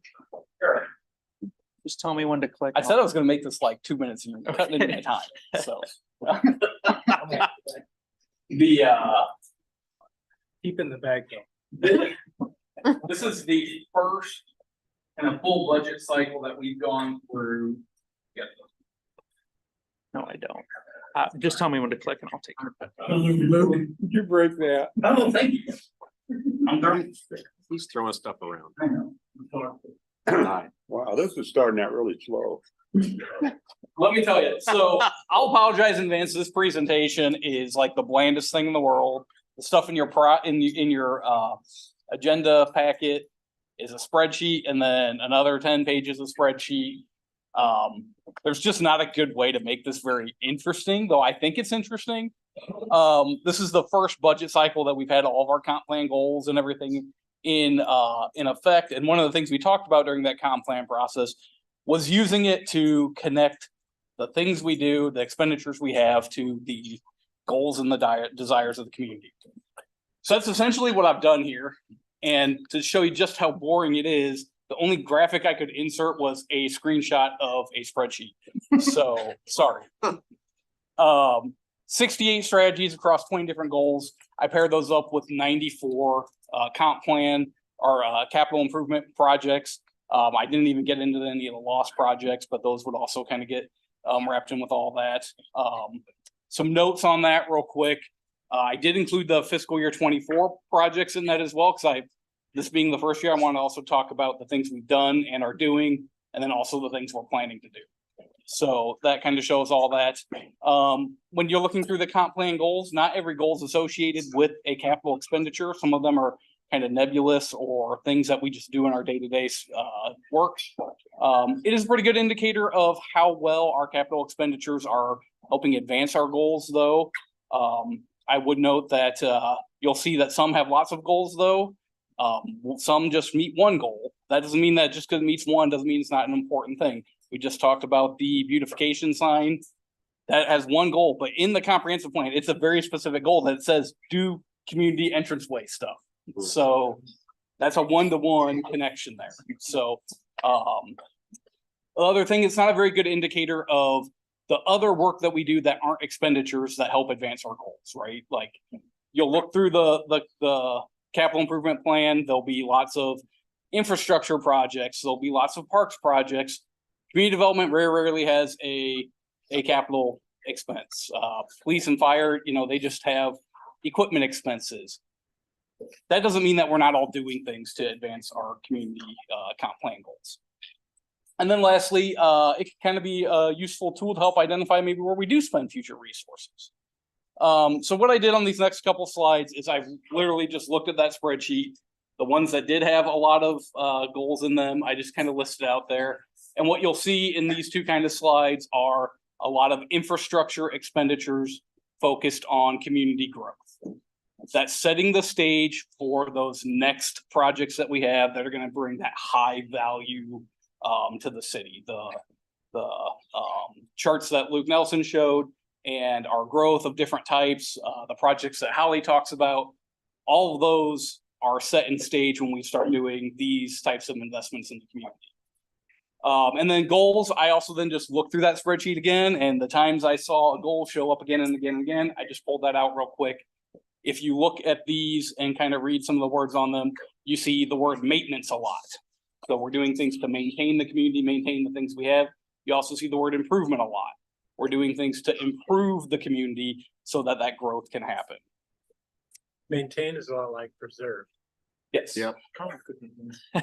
Yep. So then lastly, just some next steps with this. I'm good with work.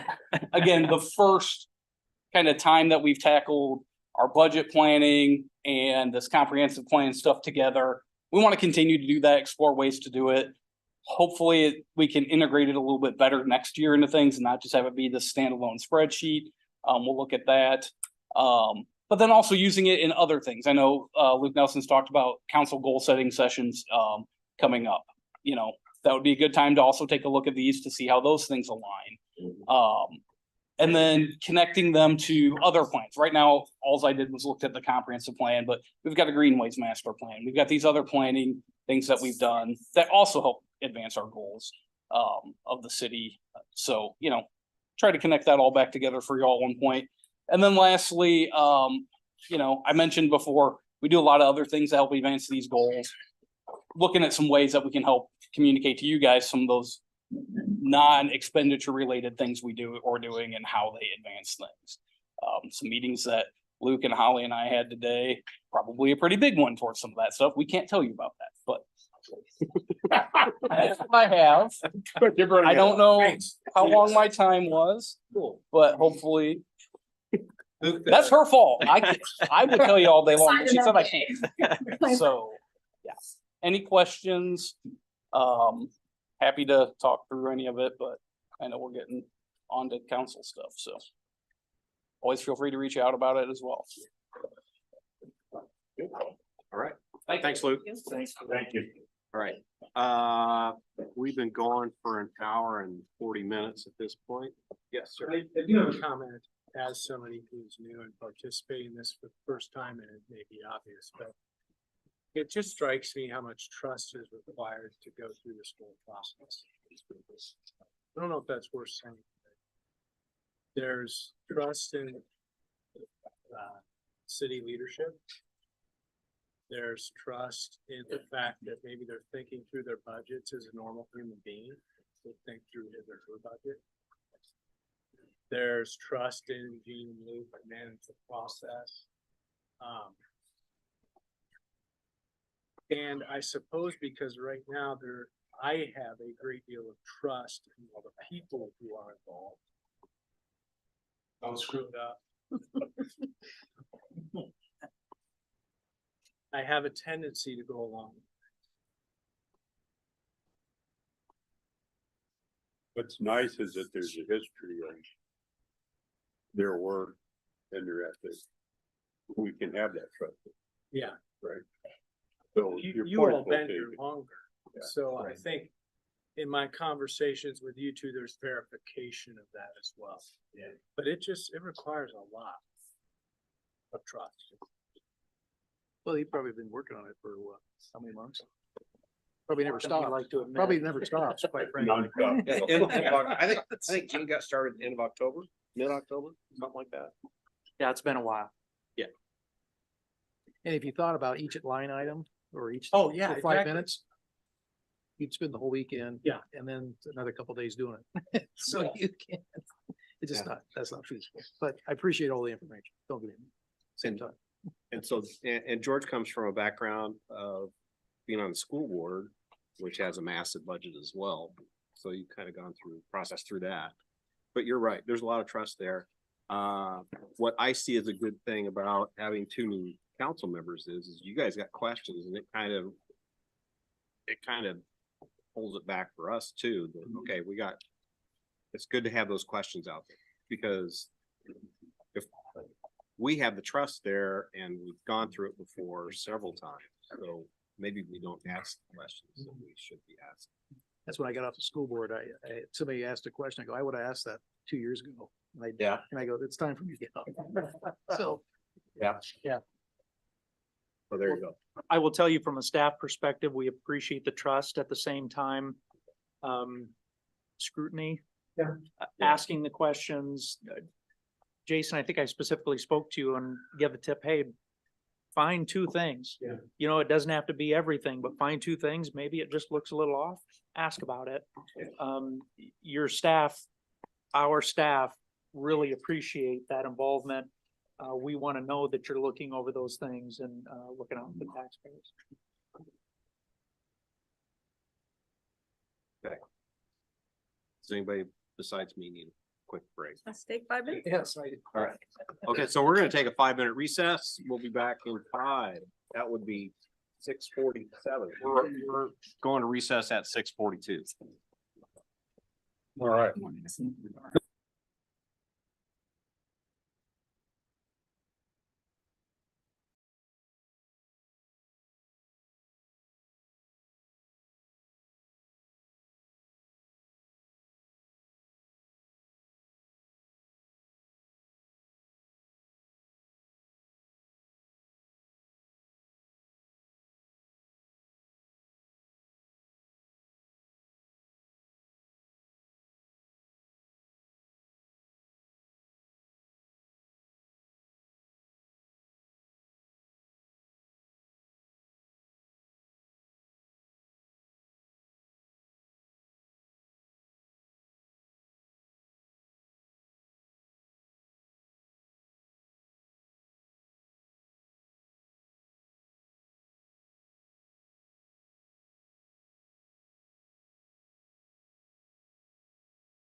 All right, we're gonna go back into session. I didn't need Uh, anything. It is 6:48. Next on the agenda is number 5 is presentations. We don't have any of those tonight. So item number 6 is welcome guest and public comment. At this point in time, we'd open up dais two. So you can address council and myself, staff. These would be for non-agenda items. Give you a 3-minute time limit. Realize that we cannot take action on these tonight since they're not on the agenda. Also, if you'd like to comment on any item in the consent agenda, now would be the time, and that would be including anybody who might be online that wants to speak. Do you have any takers? Hearing none, we will move on. Item number 7 is our consent agenda. Tonight, we have expenditures, tax abatements. We have February 1st, 2024 minutes of the regular city council meeting. We have renewal of Class C retail alcohol license for 1908 Draft House. We have resolution setting March 7th, 2024 for a public hearing on the fiscal year 2025 capital improvement plan budget. We have resolution approving the donation of SCBA packs, masks, and cylinders for the fire department. A resolution approving pay of retainage to Sternquist Construction for Sunset Drive, Iowa Highway 28 and North Avenue intersection improvements project. Let's see, we have a resolution approving a contract with Greiser LLC for administration of the compliance engine. We have a resolution requesting approval for Parks and Recreation to purchase sports equipment for the City State Bank Norwalk Fieldhouse. We have a resolution requesting approval to purchase security cameras and door access controls for this City State Bank Norwalk Fieldhouse. By resolution approving a grant application through Revitalize Iowa's Sound Economy or RISE program with the Iowa Department of Transportation for the Delaware Street Extension Project. A resolution approving the replacement of equipment for the fire department.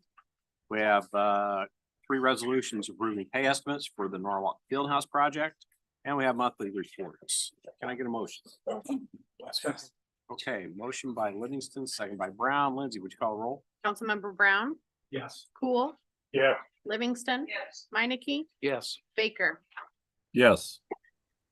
All right, that motion carries. Item 8, old and new business for consideration, discussion, and possible action. Item A, the special event application for an ATV UTV charity ride on March 16th, 2024. So in 2023, we had a resident submit a request to allow the usage of ATVs and UTVs within the city of Norwalk. Council at that time denied the request, and therefore ATV and UTV usage remains illegal within the city of Norwalk.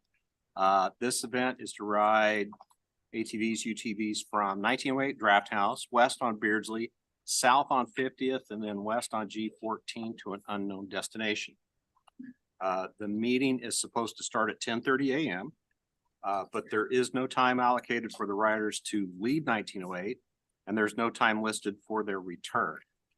Since these vehicles have a speed limit of 35 miles per hour, they're going to be a hindrance when they're on the streets where the speed limit is 45 miles per hour, which is one of the reasons why previous council denied the request.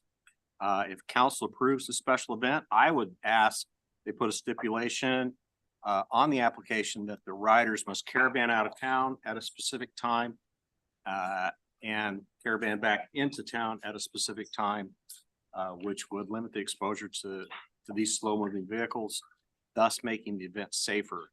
I believe Chief Staples asked where the riders were going to store their trailers for the ride. Applicant appears to have secured Greg Young's parking lot for the trailers. And I believe the riders have been told they can untrailer at Greg Young and then drive down to 1908 and the UTVs and ATVs, which is against code. I believe riders that live in the city of Norwalk also have been told that they can ride from their homes to 1908, which is also against the city of Norwalk code. While I commend Mr. Hardy for his desire to hold a charity event for Officer Spur, I'm personally not sure that this particular event is in the best interest of the city of Norwalk. Chief Staples, what are your thoughts? First of all, the applicant, Mr. Hardy, submitted an application for this a couple weeks back. And I reviewed it as part of my normal duties whenever there's a special event application. And I found a number of things about it that I felt were deficient. So I talked to Lindsay and I said, I can't check this as appropriate at this point. Mr. Hardy came to see me and we had a good conversation about the things that he was wanting to do. And I reminded him that this special event is allowed under our special event code, chapter 125, but that the activity is against our code because our code doesn't allow UTVs on city streets. And because of that, he needed to ask in the application for permission to do all of the things that he wanted to do. And so we talked about how are out-of-town people going to get to 1908? And he said, trailer them and drop them off at Greg Young. I said, okay, perfect. That needs to be in the application so council can understand what the whole event is about. And I said, it might be smart to have a permission slip or some acknowledgement from Greg Young that this isn't an okay thing, that they've approved it. And I mentioned that 1908 should probably have some sort of acknowledgement that they want this activity to start and end at their business. And then I asked him, well, what about people that live in town? And he said his plan was for people who lived in town to just drive from their homes to 1908 and then do the event and then drive home. I said, okay, if that's how you want to do the event, it needs to be in the application. So city council can have full knowledge of what it is they're approving. And then we talked about insurance. Chapter 125 requires there to be an insurance with $1 million liability with the city listed as an also insured. And I told him I wasn't sure if that applied here. It turns out that it did. The applicant refocused, gathered the documents I suggested he include. He did get an insurance document and he resubmitted the application. I got that Tuesday afternoon, I think. Maybe it was yesterday, I'm not sure. Anyways, so I went through it again yesterday, and all the things that I asked him to include in the application were there. The insurance certificate did not have, and the city list is also insured. I think that might be a typo or something. I don't know. It doesn't say city also insured in plain language on the insurance certificate. I might be reading it wrong. I'm not sure. The event, as it is envisioned by the applicant, is now accurately reflected in the application.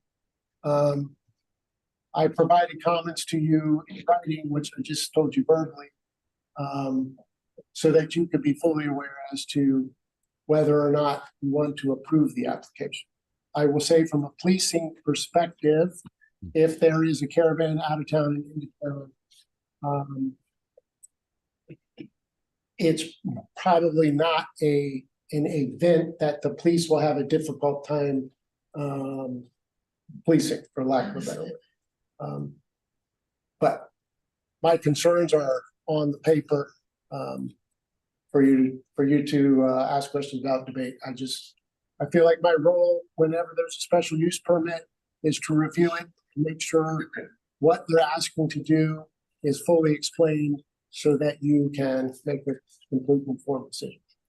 I will add that the insurance certificate is the same as it is for any other event that requires insurance. We were listed as a certificate holder. We've accepted that in the past. I do believe that means we're an also insured. Jim, what's your I opinion think on you're this? correct, but I can talk to Jim Lane. You know, one fortunate thing on this is that the issuer is Lane Insurance, which is also the city's insurance broker. So he's well aware of our laws, and when he issued it, felt that it was in compliance with what the requirements were of the ordinance. But we can make sure by talking to Jim that. I just wanted to point that out. I'm not an insurance salesman. I don't know what an insurance certificate actually looks like. To know what if it says what it does say. I just didn't see anywhere where it said also insured. That's all. It says City of Norwalk is a certificate holder. Then my understanding is if we're a certificate holder, it's good as long as there's an additional insured rider or addendum to the insurance policy. So I would assume, but of course assume assuming means we would want to follow up and check with Jim just to confirm. Was there something in there from Greg Young? Because March 16th is a Saturday. That's their busiest day. I can't imagine a bunch of ATVs running around. There is a permission slip from Greg Young Okay. and also from 1908. I'm making up numbers. Yeah. 1908. Mayor, wouldn't we kind of treat this like we do a parade? I mean, you kind of have a start time. You got an end time, you got a definite route, you got staging areas, and it's a very controlled thing. And I mean, because we have ATVs out on that parade, we have the parade, right? That's a closed route. That's right. And this will be an open route. Okay. So that's a difference between this event and how we treat the parade. I think either way it's under the special events chapter. I think originally this chapter was adopted in contemplation of a RAGBRAI event. And usually it's used for bigger events, whether it's, the music festival in the park or whether it's RAGBRAI or large events like that. This is the first time I've been aware of where it wasn't a large event, but I guess we don't know how large this event is. If it's a large event, well then it would be right in line with it. I agree that normally it should have a start and end time. So I think, if the council was inclined, like the mayor suggested, having a start and end time requiring more of a convoy type situation as opposed to a free for all whenever you want to come and go. You can put those restrictions in there. Can we invite Mr. Hardy up to answer some questions? Certainly. Yeah. Then I would invite Mr. Hardy up to answer some questions. Come on down, Rick. The game show. It is, right? Okay, I think I did forget to put down the start and the ending time, which the start time would be meet at 1908 at 10:30, leave there at 11 and be back there at 4:30 and draw for prizes at 5 o'clock. And then, people have supper, do whatever they want to do and go home after that. And about riding in the city, it was, you and I discussed that ride from their home, not on Highway 28. That's correct, because the state law that allows UTVs on state roads and city streets, if the city allows them by code, prevents UTVs from Highway 28 anywhere that it's wider than 2 lanes. So if somebody lived in Orchard Hills and wanted to go to 1908, they could not go up Highway 28 to Beardsley to get there. They'd have to go up through the neighborhoods on either side of Highway 28. That's a state restriction for UTV use statewide. And we would be following all the state rules. Have to be licensed, have to have proof of liability insurance. The driver has to be at least 18 years old. You have to have turn signals and all the things that you do for the state law. So are you, what is the destination? Just right around? Yeah, we're gonna go out, take some country roads and stuff. We're gonna stop at Boonville probably and have lunch and then meander on down south towards St. Charles and then turn. That'll be our turnaround point, St. Charles or St. Mary's, and then Rock Road. And we'll come back into town the same way that we are. Okay, and I see that you're, that along with the packet that we have here is, like a waiver Yes, for all of your participants. You're gonna have each one of your participants sign a waiver. yes, that's correct. And do you have any idea right now how many people you're expecting? Don't have a clue. The last ride that I went on was for Slater Fire Department. That was last October, and there were 78 of them. And that was high, low. I'm hoping if we can get 40, I'd be just pretty tickled. And do they have a, this is a fundraiser, right? So I assume there's a fee for them? Yes, there is. It'll be $30 for the machine and the driver. And if anybody else in it wants to get in the drawing, it's $10 for them to get in the drawing for the price. Mayor, one other point. The original application for this event requested permission to drive down Beardsley and then north on 50th to County Line Road, which would put them in the West Des Moines, which does not allow UTVs on their roads. And I doubt that they would approve the application if they made one for West Des Moines too. And I talked to Rick about that and said, I'm not sure it's appropriate for City of Norwalk City Council to dump illegal activity onto another city. So then he said, well, we could just go down to G14 and go out to Cumming. And I said, well, that's another problem because Cumming doesn't allow it either. So the same thing happens. So he's changed the route to avoid West Des Moines and Cumming by going down G14, down 50th to G14 through the S curve and then continue on 50th to Clark.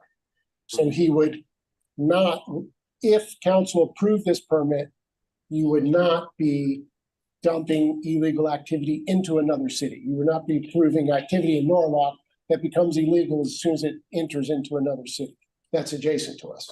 And that was something we talked about, and he changed his route to prevent that from happening. And we talked to Cumming and they said it's fine if we come out there right next to the bike trail and then get on G14 and go west across the interstate, get on Washington. That's been good. Boonville, okay? Or is that incorporated? I don't They know. always have been. Oh, okay. So nobody's, a lot of people come in, want to spend money. Oh, They never I'm sure. push them away. I just got curious. They are incorporated. I'm not sure. I'm not sure if they are. Or not. I just asked me. All I know is Waveland West is a great place to eat. Yeah. Yes. Yeah. Yeah. Any other questions?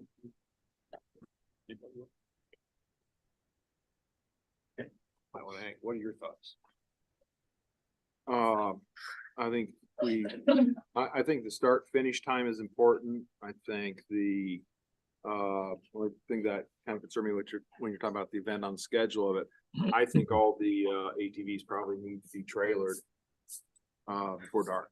We don't want them going from we don't want them going from if they stay there and eat, start crawling out of there at 7:30 or 8 o'clock, well then they're driving in the dark, which I don't think is acceptable. But they also have headlights, taillights, brake lights. turn Yeah, but signals, still, I think, if I were the decision maker, I'd want it done before dark. And then I think council probably needs to discuss whether it's okay to take off from, all points around Norwalk and converge there, or whether they have to go from Greg Young to the Draught House. And, and that's it. Get trailered there, or have a trailer drop off right at 1908. I mean, one or the other. Right. I think that should be a topic of discussion. Well, that's why the chief and I have talked about, Highway 28. Yeah. Cross it, but don't go down. Yeah. So my belief, I could be very wrong. My belief that we have a small number of people who have UTVs in the city limits. There are several, but it's a relatively small number. I almost bet there's more than you think there is, because, So all right, so I will tell you my concerns. My concerns are ATVs and UTVs, right? We've had lots of discussion about the differences in requirements for UTVs versus just the structural requirements of ATVs. And so I have no problem. I advocated for passing the legislation to allow you to drive your UTVs. I have no problem with UTVs. I have problem with ATVs. Yes. So this application appears, well, at least our headline is ATV, UTV, and that's what the event description is. yeah, but I doubt. Pretty sure that there's not gonna be, and I don't know why I let that put on there other than. Okay, fair. When I'm So- typing away with one thing. Okay, so my issue would be that I have no problem with UTVs. I would strike ATVs from the permit. I have concerns about, I would like for the plan to be as much as reasonably possible that everybody leaves 1908 at 11 o'clock. And the reason that I say that is because 1908 opens at 11 o'clock. They open at 10. Oh. So I'm not a big fan of, frankly, starting a ride at a bar where some people are not necessarily responsible, even though many people are. So my concern is taking off from 1908 after some people may have decided that a couple Bloody Marys are in order before they leave. That's a concern for me. I don't really have heartburn about returning home after dark. Given the fact that, you know, you have to have headlights and all that stuff, you're not going on Highway 28. But again, it's the same issue, being at a bar and people not using good judgment, which is not unique to UTV drivers, just to be clear. Can understand that, but So those are my issues. Otherwise, I don't have any problem with it. I appreciate the purpose of what you're doing, really. I've never had such a rough time trying to do something nice for somebody. You know that UTVs is an issue. Pardon me? I said, you know, UTVs has always been an issue. I know. Hopefully you guys will get over that someday. It's a great cause. Really, so this is not directed to you because I'm all for it from that angle. But just if this was a political group coming in to raise money for a political campaign, what would our answer be? For the council to make all the, to go all through this for somebody to raise money for some political party. Were you thinking about something, George? No. That's all that went through my mind. I was gonna say something else, but I kept it toned down. But that's all I'm saying. So I think my answer would be no. I think you're right, George. I feel the same way. That's not directed, it's directed to the rest of the council. So if you do it once and you have somebody else put them back. Well, that's part of it. But the We cause, do an awful lot of things that we do special for some group and not for other groups. I mean, oh, you do? Okay. that's my opinion. All right. I'll let it go with that. Well, I think one of the things that, I've always been taught to think about is what could possibly go wrong here, right? And how can we prevent it? And so I think these UTVs should be at a point in time where they go on the street. I don't think people should be driving them to and from their homes. The reason I say that is I see a bad combination here. I see them coming home in the evening. I see them leaving a bar. I see them kind of enjoying themselves, dragging some stuff out and telling the officers, well, I'm on my way home from the permitted, no. I think they should be trailered to a spot, all of them. They should be put on the ground there. They should be driven and leave a start point at a certain time. Get out of town, do your thing, come back at a certain time, be trailered up at a certain time, right? So beginning to end, it's like a turnkey deal, see? Sure. So you begin to reduce the number of variables that something could go wrong. Because I know you don't want to have that happen. I know you don't. And it's a good purpose behind it. But I think, Mayor, that'd be where I'd be coming from, is that I'd want to have it as constrained as reasonably possible to try to limit risk, right? And that's how I would see it. Very much like we do a parade, right? I mean, they've got a spot, designated spot, where they come off onto the ground. And they come back on at that spot, right? And the event begins and it ends at a certain time. Now, we may not choose to have a controlled route, or we may. The police chief has a better handle on that, I think. But the designation of the beginning and the end and where those vehicles are out on the pavement, that we should control. I guess what I could do is just tell them that right after the drawing, because I'll do that at 5 o'clock. That way it'll give everybody a little bit of time to get there, the ones that lag behind or whatever. But I'm gonna stress 4:30 to be back by. Then we'll do the drawing at 5. And then I'll just ask the people that after the drawing's over, to go trailer your unit. Right. If you wanna leave, fine. If you wanna go back to If 19 or. you want to 08 or- continue to or party or whatever. whatever after that, that's up to you. Yeah, right? because there's no place to park that many cars Yeah, and trailers and That's whatever. right. So that way they can just Yeah. leave their people. Yeah, that makes sense to me. You have a goal for how much you want to raise, Rick? A lot? Well, no. No, I don't have a goal. I just. I've got high hopes, I guess, but I don't really have a goal. You know, I think one other thing I'd read is, you know, special events, the reason why we have the special events chapters so that the council, there's a method for the council to allow something that would otherwise not be legal, such as UTVs on the road. And the purpose of it, I think it's good to read that because it kind of brings into perspective what you should be considering. 12501, the purpose of this chapter is to ensure that special events are promoted and staged in a manner which preserves the safety of both citizens and visitors to our city.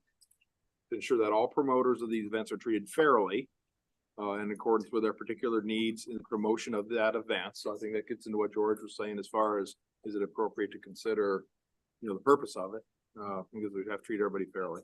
To promote the economic well-being of our community through the orderly attraction of people to these events, and to ensure city personnel adequate opportunity to prepare for and provide services for the events, so as to provide them the maximum opportunity for success. So that's kind of the purpose of these type of events.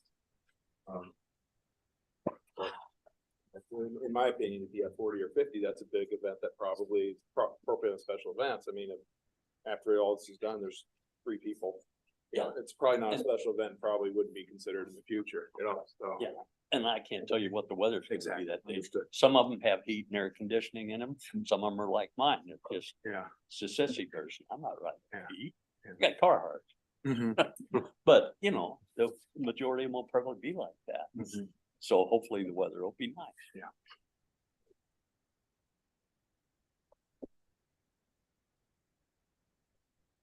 So do we rework the So request or how does this go from here?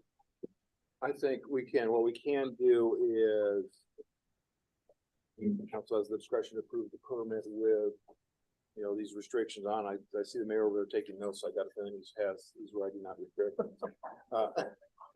He's been in it before. And, you know, read those out, but the council kind of either debate those restrictions or agree with those restrictions, and then you can either approve or deny the permit based upon the application and the further restrictions that are here. ready? Mayor, Right. make sure, Jackie brought up a great point, the difference between ATV and UTV. So if the permit describes the UTV as something that you sit in and not straddle, that'll take care of that issue. And listening to you all talk and me thinking about it at the same time, a drop dead time where all UTVs have to be off the road makes sense. Yeah. Whatever that time is, it just there has to be an end time for all activity to be done. And I think that will make it way easier to police if there's a need to police it at all.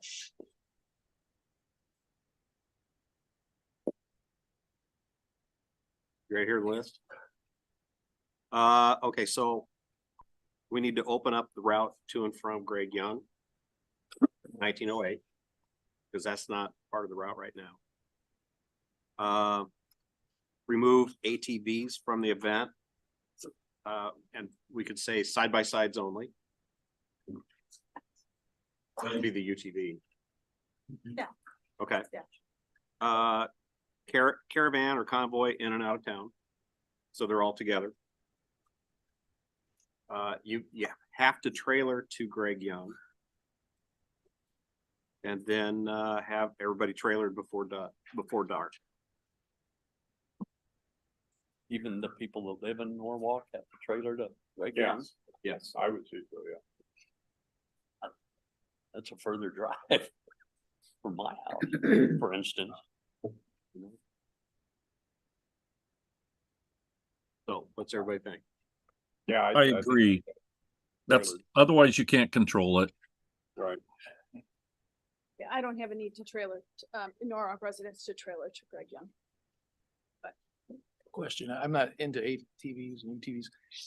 I assume most people have a trailer that they have a UTV or ATV. I mean, okay.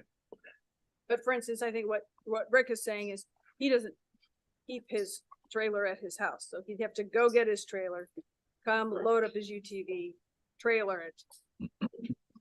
Right, which is, I think, what he believes the majority of people around town would have that same situation.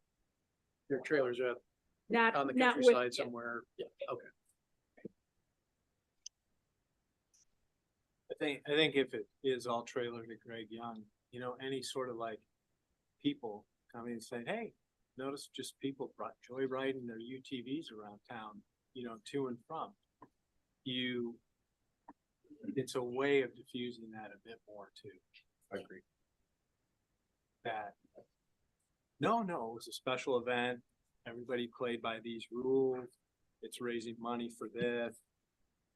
They were not, you know, versus UTVs, the potential of UTVs coming from various parts of Norwalk. Right. To 19. Agreed. I can kind of understand that. I mean, it's a 1-day deal. It's not like they're gonna be riding all over No, town. no, but they'll just be coming from various parts, and because it's a little bit contentious, you know, I could see somebody coming up to us and saying, hey, I noticed this, is there? So it just makes it easier. It'll to be on use it. Facebook. That's why I don't have any idea how many there's gonna be. I thought when I do put it out there, I may put an RSVP or something. That way, kind of have an idea. And all this is a challenge, Rick, because you're right. The heart behind doing this, it's like great. Of course, we want to be behind it. You know what I mean? It's like you feel a bit like it. Well, let's put this restriction. Let's put this restriction. But you know, we just have to. Yeah, We just have I understand, like the insurance deal. Yeah. I thought everybody has their own insurance, but then after you and I talked, Jim, I understood that a lot more. And you and I talked about it too. Yeah. And I got it. Yeah. Okay. Any other discussion? Can I get a motion to approve the application as amended? Motion. Second. Oh, George got it. I'm like, no, you're first. Do we flip a coin or do you want to do like a I defer. arm wrestle? Okay. That was you? Made the motion? Non-motion. Okay, so motion by Cool, seconded by Meineke. When you said dark, should you put a time on that instead of, is that sundown? Is that how dark, et cetera, et cetera? Just put a time on it. All right. Sunset. What time is Sunset. on that? Let's do sunset. That's fine. Okay. 'Cause I mean, like for the drawing, for instance, it could take 15 minutes, it could take a half an hour. Mayor, sunset March 16th, Norwalk, Iowa, 7:23 PM. 7:23 PM. Yeah, so if you put 7:30 PM, we should be fine. 7:30. Everybody Perfect. go to 7:30? Yep. You Okay. bet. So that's part of the amendment. Okay. Any further discussion? Lindsay, would you call the roll? Councilmember Cool, Yes. Livingston. Yes. Meineke, Yes. Baker, Yes. Brown. All right, motion carries. Thank all of you. Have a good event. All right. Yeah, thank you. Enjoy the ride. Hopefully it'll be nice. and warm. I hope it's a nice day. Yeah. Okay. Item 8B, is public hearing regarding the Golden Valley Assessment Project. So we'll open up the public hearing at 7:22 PM. There's a process that needs to be followed when a city wants to assess residents for a street project. So for the Golden Valley Replacement Project, we're going to be considering an assessment of a portion of the costs to the residents. City's done the same thing for Wakanda Drive and for Lakewood Drive. Wayne, can you tell me if this project follows our adopted assessment policies? Yes, sir. Do you have anything else to add? I'll just add that the preliminary assessments included are the maximum assessments that homeowners will receive. Depending on how bids come in, it may go down. If it is over, if costs have been high, that's more of a burden to the city. This project, the assessed cost total about 13% of total project cost. Lindsay, have we received any oral or written comments on this? I had one phone call today, but it was just asking questions, so no real comment, other than that. No. Okay. Do you have any public comment on this item? Come up and state your name and address. Okay. Wasn't planning on doing this, but. Yeah. Dan Lovely from 9121 Golden Valley Drive. I'm surprised there's not more people here. The question I have is I'm probably gonna be assessed as much as anybody because I have easement and I'm on a corner. And I guess the thing that I was told that the people on the corner would get a break from that. So I already know what I am getting and I know what some of my neighbors are getting. And we're right up there. I guess the only other comment that I have, and it doesn't really make a whole lot of difference, but we've lived out there about 50 years. And that street has not ever been good. And in fact, my wife tripped and broke her arm because of a big crack in the street. It's covered up with leaves. And here we are in our later years and we might, I don't know how, is this gonna be assessed over a period of 10 years or something like this? We probably won't be around in 10 years. It May not. travels with it stays with the house. But when you sell it, it will be carried by the next. Yeah, I understand that too. I guess the only thing is that for 50 years, we've not got much benefit out of it. And here we're gonna be paying for the benefits of the next people that are there. I guess that happens all the way down the road anyway, but those are just my comments and concerns. Thank you. Thank you. I guess one thing I'd answer is, and Wayne, you confirm this, but I believe that the corner lots get what, a 30% discount? Is that what it was, Wayne? 30% reduction in the curb and gutter assessment, sidewalk assessment. Okay, because it's corner lot. Okay. But he's correct, the lot is, they have a larger assessment out there, that lot. And yeah, then lot owners on the assessment, the way that happens is there's a total amount, then owners have the opportunity, one, to pay it off within a certain amount of time right in the beginning if they want to, or alternatively, it can get spread out over 10 years and it'd be part of the real estate taxes at that point in time. The benefit of paying it off early is that there isn't any interest on it. And over 10 years, it does bear interest. And the city council will be asked to set that interest rate amount, whatever they feel is appropriate. At a future vote, when we finally get the final numbers on it. It's just as an aside, it's not part of the residential tax. It is a separate assessment. A separate assessment, but it gets paid at the same time as the taxes do. So it would be on your tax bill. But if you were to look at the county. It does not come on my tax bill. It comes as a separate bill. Does it? Yeah, Okay. it might be splitting hairs, but mine comes as a separate bill from it's not part of my tax bill. Okay. And that my mortgage includes paying my taxes. This is not part of that. I pay this amount annually separately. Okay. Did you? So I don't want there to be, maybe I didn't do it right. I don't know, but that's how mine comes out. Okay. Clarification, Mayor, I misspoke. It's a 30% reduction on the curb and gutter, not the sidewalk. Okay. Clarification. Okay. Any other public comment? I guess the only other thing I might want to say is only one side of the street has sidewalk, because the other side is not good.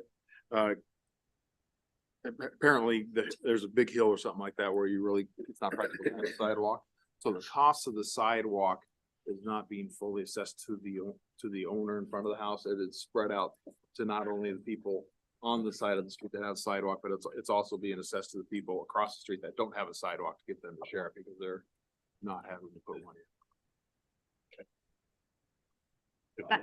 I would just say, I feel your pain. I raised the same complaints when they assessed my street. I lost then too when I was sitting here. All right. There's nobody else. We'll go ahead and close the public hearing at 7:28 PM.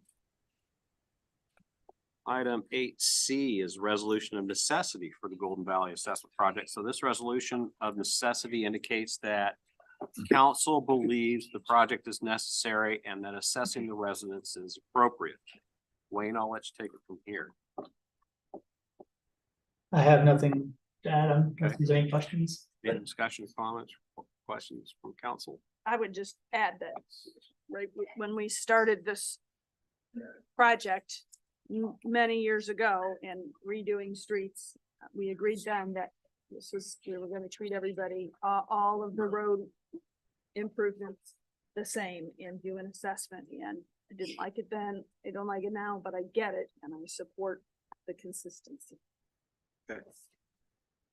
Any other? It's fair.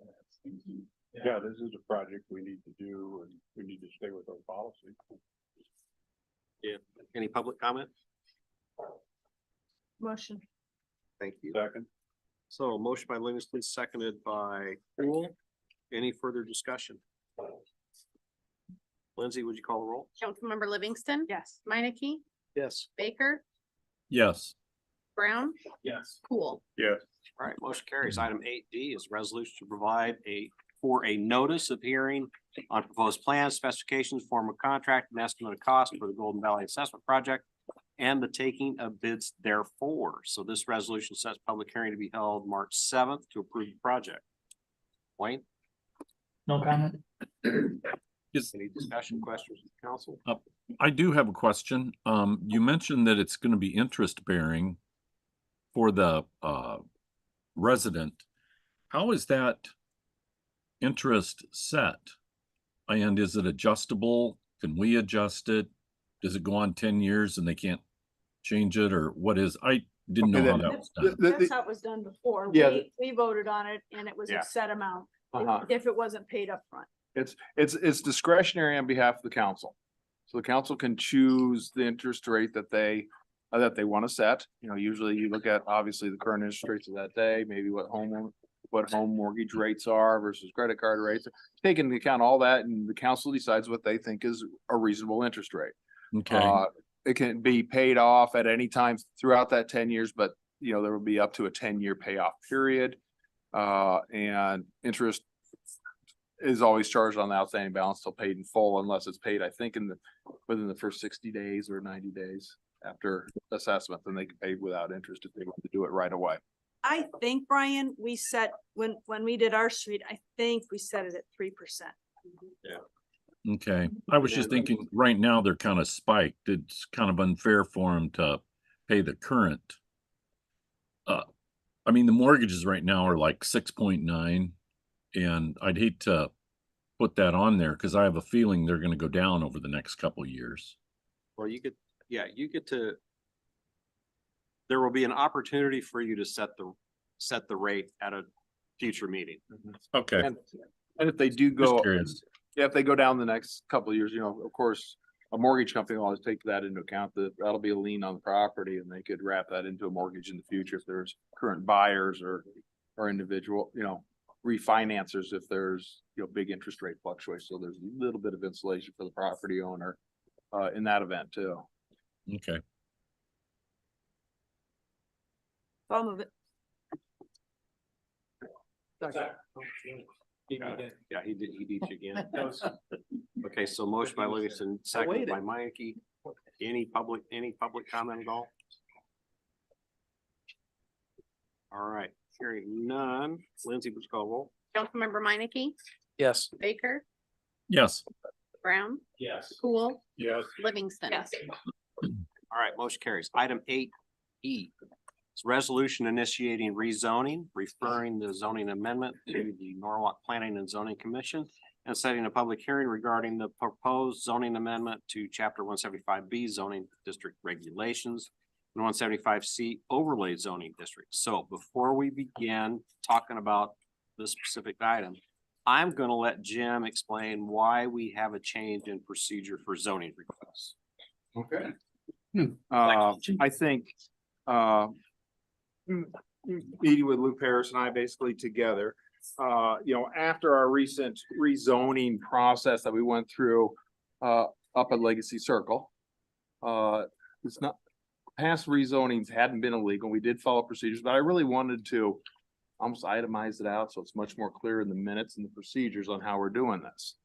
And under the Norwalk Code, there's two ways that a rezoning can be initiated. One is through petitions where a property owner, whereas when a certain percentage of property owners within the proposed rezoning area sign a petition, and on that petition, a certain percentage of the owners outside within a certain distance of the property sign a petition. So that's a owner initiated rezoning. And if that comes to the council, well, then the council has to consider that because the owners have presented it.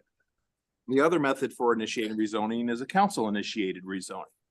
And virtually all the rezonings that we do is normally the council initiated rezoning. And what the council has seen in the past is on basically consent agenda, basically a resolution setting public hearing for rezoning. And we basically said, okay, that's the council initiated rezoning. And I guess with discussions that we've had internally with staff, I really felt it was important to maybe formalize that process a little bit more so the council understands that they're not actually initiating this rezoning.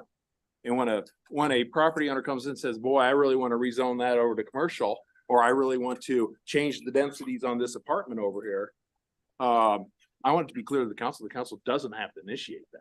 And I felt like somewhat, when we put it on the consent agenda, just said set a public hearing, I don't know if the council always realized or made the conscious decision of, yes, we want to initiate a rezoning, or no, we don't. There could be occasions where the council says, I know property owner, you're requesting this, but boy, this is a real fire keg, and I don't think we want to initiate it. Go get your signatures, come back to us, and we'll go that process. So you have more discretion up front really by initiating it. So I think you're going to see it not on consent agendas anymore. And you're going to see these longer titled resolutions because part of this resolution is actually initiating the rezoning. And then after that are the necessary steps that get taken. Like once you initiate, you direct it to P&Z. P&Z has to have a public hearing, make recommendation and findings to the council. Then the council holds a public hearing and makes a final decision. So this really kind of just itemizes it out more. And it's not as much of a summary process as we did when you just set the public hearings.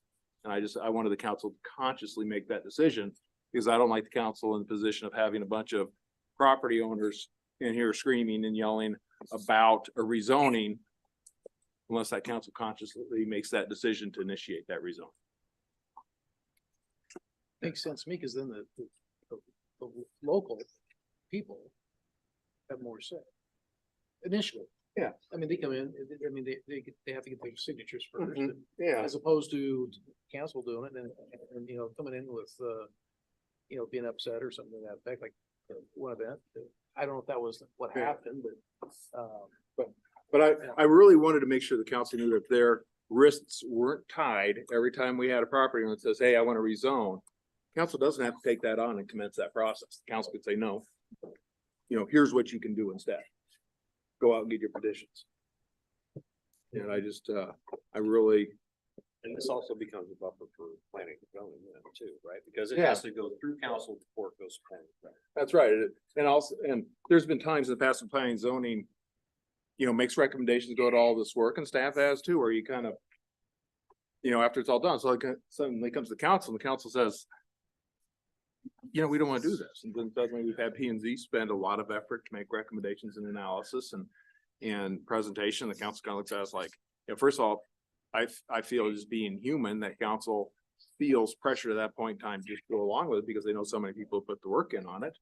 And I don't like to back council into a corner and feel forced to make a decision one way or the other. So I just wanted to make sure that council understood that they're initiating this and they have a right not to initiate it also. I like that one because I thought when I was working at P&Z the first time for my first meeting, or one and only meeting I went to, was my thought was, okay, if you guys are doing all this work and it goes to council shoots it down, and eventually it happens too many times, you're just gonna go, I just rubber stamp it, send it to the council because they're gonna do what they want anyway. And this makes more sense. Yeah.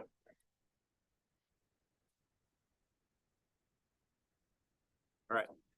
So This is our first one of these. So based on a review by DNR, we are initiating changes to our floodplain regulations. Luke.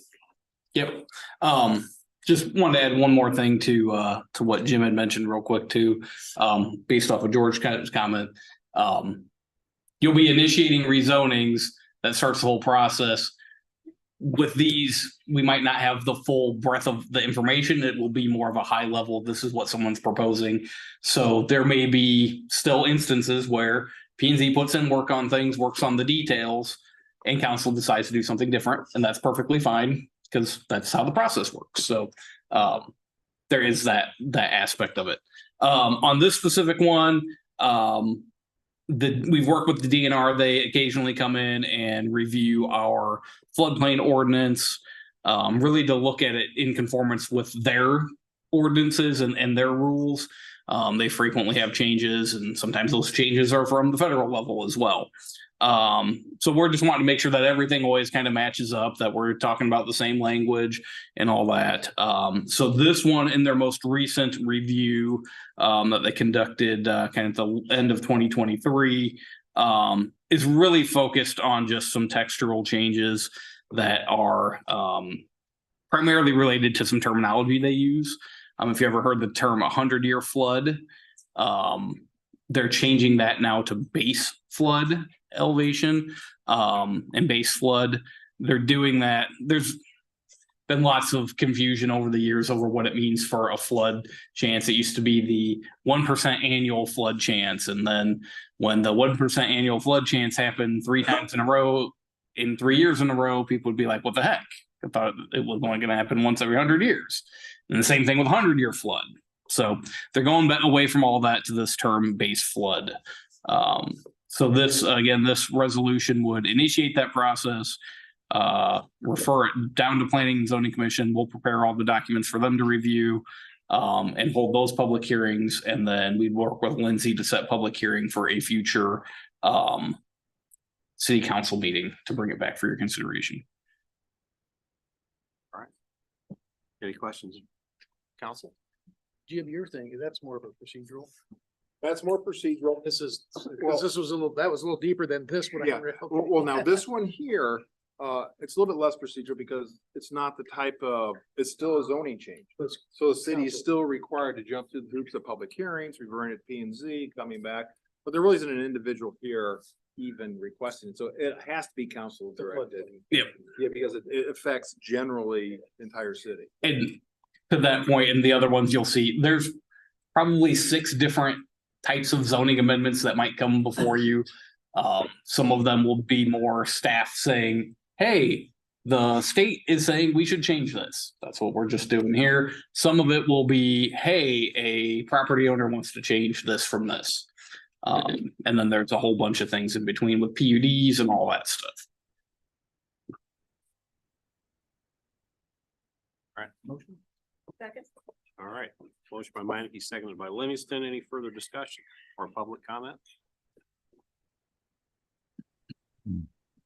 Hearing none. Lindsay, would you call roll? Councilmember Baker, Yes. Brown, Yes. Cool, Yeah. Livingston, Minneke. Yes. All right, motion carries. Item 8F, resolution initiating a conference plan and zoning amendment, referring the proposal to the Norwalk Planning and Zoning Commission and setting a public hearing regarding the proposal to change future land use to commercial industrial flex and rezone to C1 neighborhood commercial at 8800 County Line Road, Gracie Lane. So this rezoning 8800, yeah, what it said, rezone C1. Go for it. Correct. So another little bit more of a unique one, probably won't see this one a whole real often. We've got property that is currently in the, let me get this correct, Ag Reserve Land Use Plan District. So what we did when we did our big land use plan, there was this little corner of Norwalk that's chopped off by Veterans Parkway. We're looking really high level. Our folks looked at it. There's houses there right now. Let's just call it Ag Reserve so we don't mess up too much with it. And then across the street, we had commercial industrial flex. Well, the bigger house there with the garage, recall, we rezoned that to commercial a few years back for the chiropractor so they could expand their chiropractic business. There's undeveloped commercial industrial flex along again, the other side of Veterans. This individual wants to purchase this property, tear down the building that's there now, and then build a sports training business on that lot, which would be a commercial business. And so we would need to do two things. One, change the land use to commercial industrial flex so that our comprehensive plan would say we can do that zoning in conformance with the comprehensive plan, which would be C1 neighborhood commercial. That C1 neighborhood commercial would match what we changed the Katzer's property, which is the property right to the west, to for the chiropractic office. Right, but that property that we changed, it's also a residential property, right? I mean, there's a house on that Yeah. property that they live in. Yep. And then they conduct a business out of their. Yep. Yep. And so at one point it was a residential like RE1 property with a accessory business use. They wanted to expand their business to be bigger than we allowed. So they had to change it. So now it's a business with an accessory residential use on it. But the other three properties are residential properties. Correct.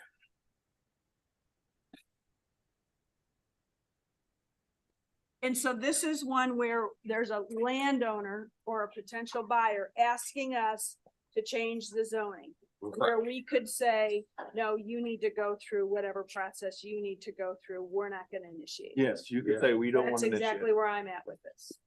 I don't have any interest in initiating this. Is it time for comment? Sorry. I jumped the Yeah, gun. no, you're going. I don't, You mean like getting approval from the three neighbors, making sure we've got that or whatever. whatever they need to do, I don't. Where things currently sit in with the development around this area and the residences and all of that stuff. I'm not interested in rezoning that corner of the property or re-landing that corner of the house. If it goes through all the proper channels and it comes back again, we can have another discussion. As far as I'm concerned, but I'm not interested in us saying that's what we want to do. So let me ask you this. We technically, we did a council initiated rezoning on the other property. Is there cause for them to say, well, why are you making it us when we didn't?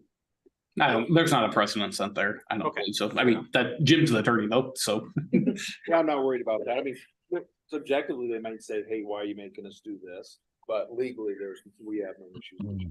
Okay. And for me, my answer is there's enough of distinction for me. One, you don't know the land. Two, you don't live on the land. Three, you don't have a pre-existing non-conforming use on the land. So those to me are all reasons why we can treat this property differently than we treated the prior property. Fair enough. I just wanted to get it out. Yeah, and I'm happy to Jackie, say that it. was good. That's really good there. Yeah. Because those are what my issues and concerns are, so. Yep. But across the street, across Parkway is industrial or tech flex, or what did you call that? It's our commercial industrial flex land use area. It's currently zoned ag, but it could have a commercial user be proposed there. And that from a zoning perspective. And again, that would have the potential same process. And that's to the east of the bike trail. Yep. Yep. Well, actually, to South. the east of South. the buffer of the bike. Yes. The bike trail, there's some right of way or something, and then, Yes, correct. okay. But this is all currently zoned agriculture, The with the exception of that house. yes. Well, I'm sorry, let me re-clarify that. The house on the corner, the Katzer's chiropractic house is C1. The other houses are RE1. So they're rural estate residential. Yep. I think this is a commercial is kind of what we want. I'm all for moving ahead.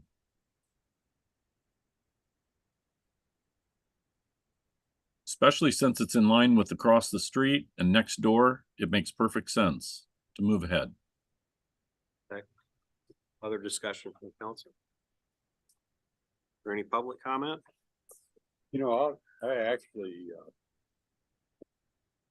think this, I would agree, this is a time to use this other procedure and let them go ahead and get the signatures from the neighboring property owner. You know, because this is being initiated by them, basically. They're trying to short circuit the process in a way. To that last, I don't know that it's just that this is the standard process we've always gone through. We internally are bringing it to you in a different thing. I wouldn't say that the property owner is trying to do anything that would skirt our process. We would just typically have brought it to you as a public hearing and then gone through the whole public process. We would have done notifications to those property owners. We would have hoped that they come to our meeting and give us their opinion, because we always want people to do that. And then had a, vote on it. So this is from their aspect, they're just following, they submitted an application like we would ask them to, and following through. So, And I respect that. Yep. And I would agree with one of the things that Jim said earlier, is I'm not sure I really understood that this is another avenue. I'm not sure I've understood that in the past. There have been times in the past where I might have said, Sure. no, you go do it this way. Right? My own ignorance. I'm not blaming anybody else. It's just something I didn't appreciate or understand. Right? We're not saying no. We're just saying you need to get everybody on board before you bring it to us, or whatever the process is. well, and also in theory, if they do that, it should make it an easier process for them, because the notifications are going to go back out to those same people. Right. Yep.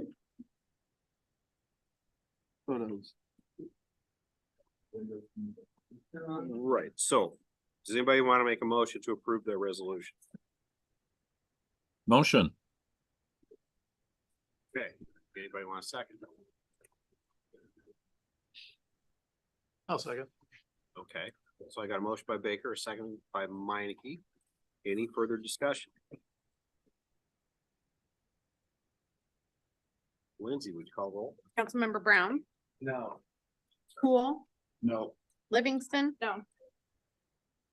Meineke, Yes. Baker. Yes. All right, motion failed.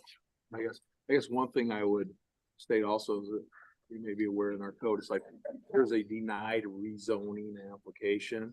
People can't bring it back for another year. This is not considered a denied rezoning application for that purpose. This is just, we're just trying to commence it, so it's not like they're prohibited now for a year to even bring up the idea again, because it's not a rezoning.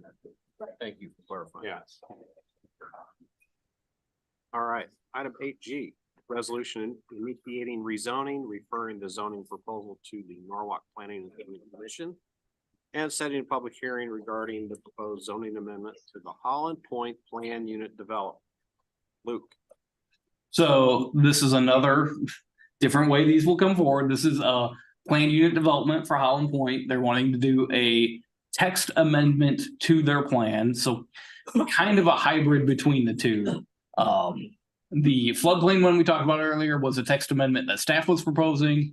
This is a text amendment to their planned unit development that Hubble is proposing. One other unique thing about this is the adjacent property owner is all Hubble. So that just adds a weirdness to this whole process of, council initiated versus them going out and getting signatures from themselves. Right. So just a detail to keep in the back of your mind as we talk through this one. Essentially what they are wanting to do is change some of the garage requirements for their units. If you pull up the very last page on it, you can see what the layout they're proposing is. What they are wanting to do is, let me get back to the actual request so I can hit that first and then go through the details. They're wanting to reduce garage requirements from 1 space for 70% of units to 1 space for 50% of units. And that is primarily due to the concept type that they're doing of townhomes and apartments. So those units that are all along the southern boundary are townhome units that do not have garages, but have driveway spaces. So when you look at the project in a whole, it wouldn't meet the parking requirement because of that. So they are asking for it to be as a whole 50% per unit instead of the 70% we would require. If you look at each thing on its own, the apartment units, I believe, have enough apartment garages. Or no, I take that back. They would typically require 59, they're 44, so they're a bit short on the apartments as well. So I'm trying to read that second paragraph of your staff analysis on this Yes. one, which is what you're talking about right now. I don't understand what, I mean, right, I see the numbers. So the proposed concept, the whole area that we're looking at right now on the screen, Yep. that whole area would require 293, and they have provided 371. So they far exceed our requirements. Yes. But the typical requirement for garages would be a total of 113. And the concept provides 152 garages to what is what I'm not understanding. Because the next sentence you say 59 garages versus 44. So I'm just confused. So one of the things is when you talk about the apartment garage requirement, it's different than the garage requirement for townhomes. Okay. So the garages, a lot of the garages for the townhomes are 2-car garages. So when you're looking at a per unit thing, it's not really accurate to say that 2-car garage is 2 spaces for 2 units, because it's really 2 spaces for 1 unit, right? So that's where that discrepancy ends up coming through on the apartment side. So the typical requirement for garages sentence 113 garage spaces, that's referring to the townhome spaces. Yes. And then the apartment spaces usually would require 59 and has 44. Correct. Thank you. I couldn't. Yeah, we should have been clear in that statement I there. think they include the parking spaces around the clubhouse and pool as well. For parking. Remember, right? Yeah, in the total parking, yep, in that 371 that's So provided. It's like 70% of the unit parking units you're supposed to have garages, or that's what we were requiring. That's what the apartment requires. This whole thing gets wonky because it's apartments and townhomes together in one parked area. If it was only apartments, we would be looking at, okay, how many parking stalls? 70% of those need to be garages. Well, you can figure out how many parking would need to be for those 2 apartment buildings, and 70% of that is 59, but they're only providing the 44. And then when you do all of that math together to make it read easy in the PUD, they want to reduce it from 70% to 50%. And their argument, Hubble's argument was we're high on the garages per apartment unit. Yeah, because we're Compared high to the for, metro area. Hubble thinks we're high Yeah. for everything. Well, I would Yeah. probably agree with that. Yeah, Couple things. We're the only community that does. right. So they're the only ones who big. Yeah. I screwed Yep. I should too. up. So, okay. Are you saying that, okay, along the southern border there, where it says AP 10 units, AP 10 units, AP 8 units, Mhm. those are townhomes or something? Correct. So 650 square foot townhome. Yes. I believe I apologize, I don't have all the details on me, which one of the things we will do better in these going forward is the amount of detail we get into to this at this level. I think they are 3-story. They're not 1-story for sure. They're either basement and Like the brownstone. 2 above. But I don't think they're as tall as the brownstone. I don't think they're 3-story all the way. So, but they are small units. They're intended to be 2-bedroom. They're not intended to be kind of the big traditional townhome we might see. Yeah, it's probably a good product for us as a city. I would agree. The townhome, I would agree. Yeah. But those don't contain garages, right? Correct, they do not. They're, They do have dedicated parking spaces for each unit, but they don't have a garage. I'm sorry, say that again? These, Right in front of them, they got parking spaces. Right? Right. yeah, those are just driveways that go up to the unit. So those are the ones that don't have Yes. Don't have garage. garages, but the other townhomes Yep. do have garages. Yep, correct. Checking with the- Okay. So. Wouldn't, but if, and the only reason I'm asking this is I'm trying to understand the whole council initiated. Mhm. So wouldn't they have to go 200 feet? Aren't there homes within 200 feet of that area? Let me get back to this. And when. I don't think that, yeah, there would be, my off the cuff recollection is that I don't believe any of them are occupied, and if they are, they would be minimal. And then there's a percentage. You don't need to have everyone within a distance. Yeah, okay. So, Cause I'll bet Lafredo would not sign a rezone for that, but. Okay, any other questions from council or discussion? Well, this is, it's just unfortunate. I've been squealing at Hubble forever about the noise from the refrigerator trucks and that at the fruit market, and they're putting townhomes as close as they possibly can to it. This is going to be a problem going forward. Well, that's why Lafredo would not sign. I know, that's what, and Yeah. they acted like, oh yeah, we can put garages over there and it'll all, break the sound and all this kind of stuff. Well, that's not what they've done at all. we do have buffer requirement. There are details of that. And there were specific requirements for like sound mitigation.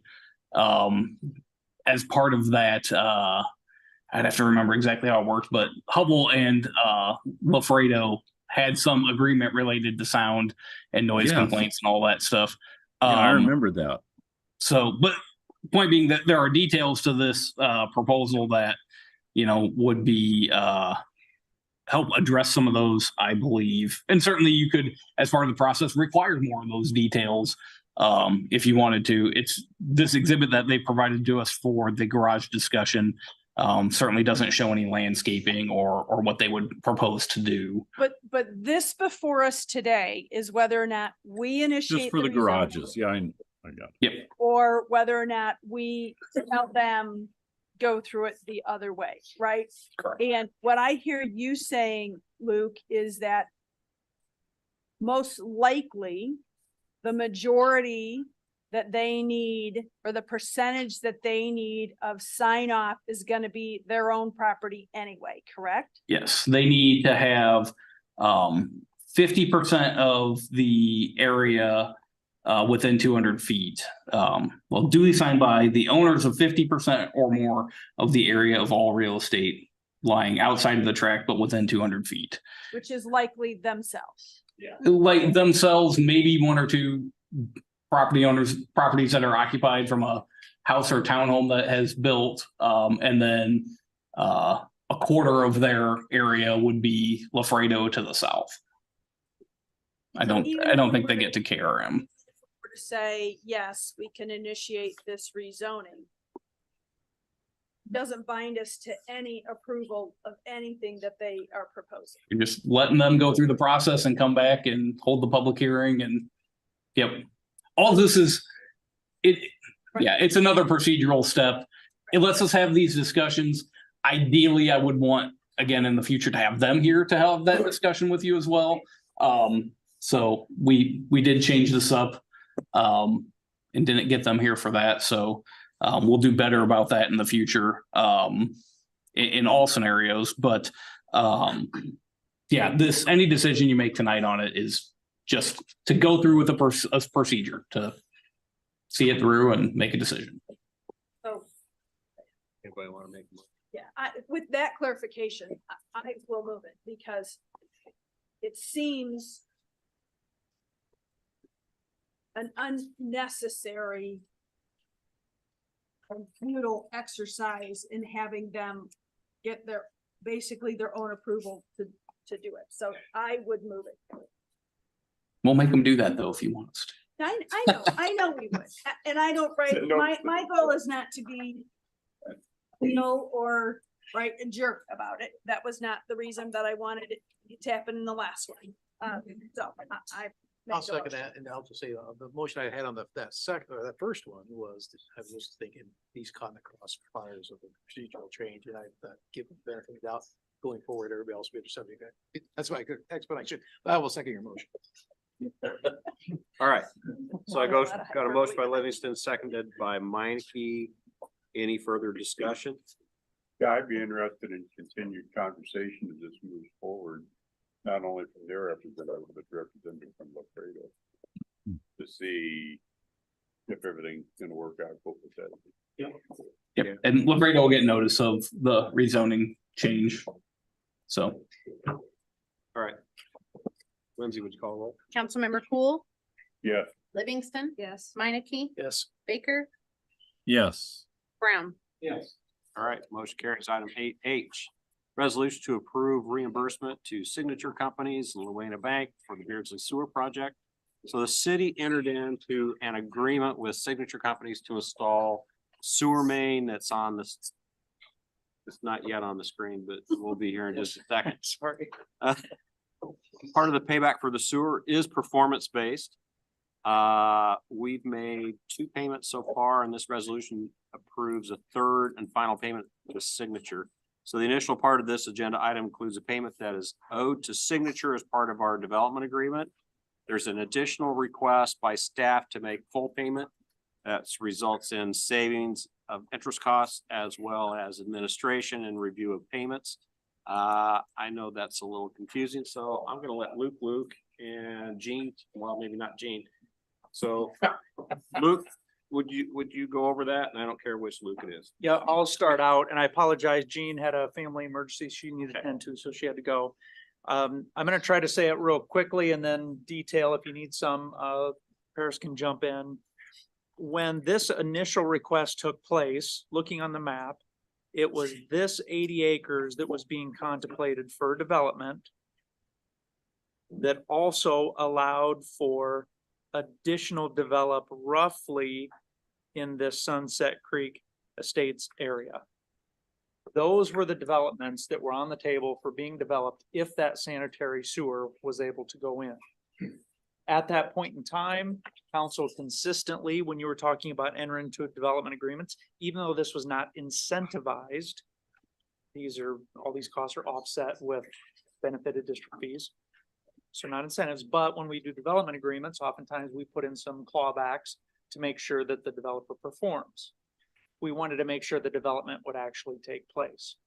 So project cost roughly $1.3 million. We were looking at those 2 areas. And generally we said, hey, if 70% of that area develops and you cover some of these other items, there was some LMI housing component in there, then it makes sense to us that we'll go for the project. Well, incidentally, as soon as they got the project put in, we had 2 additional 80-acre developments that came through with preliminary plat. I don't need to highlight those. You can see them in blue. So it's an additional 160 acres that is on the table. It's currently in master plan review, preliminary plat review, which we know we're going to have some additional revenues coming in. What we're saying is we could continue to wait until just signature company, Shadow Creek Estates, that center 80 acres. We could wait until they hit the full 70% build out before we fully reimburse them with the benefited district fees that are coming in, or to save ourselves approximately $30,000 to $40,000 in interest costs. We can recognize that the purpose of the sewer worked. We now have a large amount of development that's ready to go. We would rather save the dollars and immediately pay off that amount. Keeping in mind, when developers develop property, especially in this area, they pay a benefited sewer district fee. Those come to us as a city to offset the expenditure for these kind of trunk sewers. We're just saying, let's go ahead and pay them off immediately, save ourselves the interest costs. Because we're meeting the intent of those clawbacks. But we're still gonna get the payments from the benefit. Correct. Yep. And we get those, when you see a final plat come forward, if development's in one of those districts, we invoice that, and make sure we receive payment prior to you approving that final plat. So, it gets spread out a little bit more when you see a prelim plat for all 80 acres, which we already did for the Saddle Ridge to the east.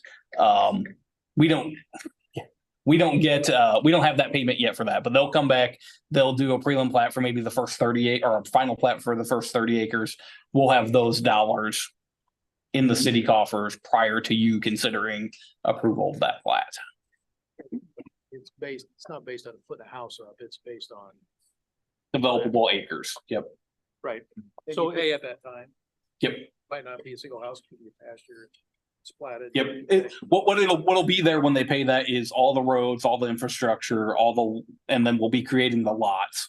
And we'll get all those dollars in, and then they'll start building permits right away. Yep. Yes, there was a requirement. We had to build houses. Yeah. Yeah, okay. Yes. Now, so this, they haven't, for their entire development, they just haven't hit the 70% build out. So we're saying, hey, we recognize that they haven't hit that. And I believe, Jim, you had a statement you wanted them to sign. Yep, we got a receipt and satisfaction I put together where we basically say that they've satisfied their requirements under the agreement and we've satisfied our requirements, just to kind of officially cut, the receipt and satisfaction kind of. So you might be looking at their agreement thinking, well, they're paying us a little too quick, right? But that's okay. Yeah, we had a discussion with them about the time frame, and they brought up to us interest costs, which are closer to 7%. And we said, it makes sense for us just to go ahead and pay that out. It may make a little bit of difference too, that in addition to what we received from the developers, we were also paying a per house amount off on the set of $3,000 per house. So we're not gonna be paying out $3,000 per house anymore, which that may have been an extra expense that we had to worry about. Right, and a minor expense, but still one's worthy of mentioning. To follow up on all those requirements, count the number of homes, do the calculations. That takes a little bit of staff time to go back and do all those reviews. Again, they're meeting the intent of the agreement. We're recommending to proceed with that total amount, which Jean went through that with a fine tooth comb. She went through it with me. She went through it with the developer several times. They argued her number for about a week. Just today, they confirmed that Jean's number was correct. And it's correct in here, So 823. the only way this backfires if they stop building houses or stop building out there and nobody develops any plats. You know, they just, or whatever, it just stops. Yeah, if they did that, the sewer line is in and available to serve the adjacent property. Yeah. Is it possible that on that entire 200 some odd acres in that area, that it would just stop completely? That's the risk, is if that happened, yes, we would be out the difference of the amount we owe them, which I think is roughly 500 and some odd thousand. We'd be, the difference would be 210,000. 210,000. That's the risk that nothing else happens on that property. But also minimizing that risk is that assessment amount that they pay with each plat. That changes as the years go forward. Yep, it gets There's more actually expensive. Factors in almost an interest factor. So if they decide, okay, we're not gonna do the subdivision this year, we delay it 5 years, well, they're gonna be paying more money 5 years from now. for that too. Yeah. Yeah, okay. Yeah, so that delay, we'd be paid for that delay by increased fees that we received at that point in time. Probably we're all risk averse, but it's probably a safe assumption that we will pull back at least 210,000 within those 3 development areas. It was a lot quicker than we expected, but it ended up being, it was a unique agreement where, they wanted to move this improvement along a lot faster than what the city was gonna fund it. So if we hadn't had the developer come and say, okay, we're gonna front this money to put that trunk sewer in there, it'd probably still be empty today, I would guess. Yeah. It was a pain, but worth it. I'm looking at Jackie.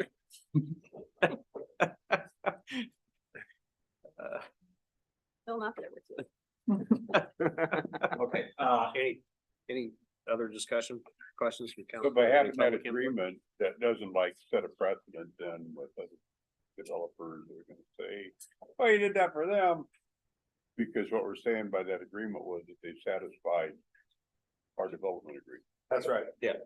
And so we'll say, yeah, if you satisfy our development agreement, then this will apply. You know, I think we're looking at, by prepaying, we're benefiting ourselves because of that high interest rate. Right. That we agreed to pay to them, so.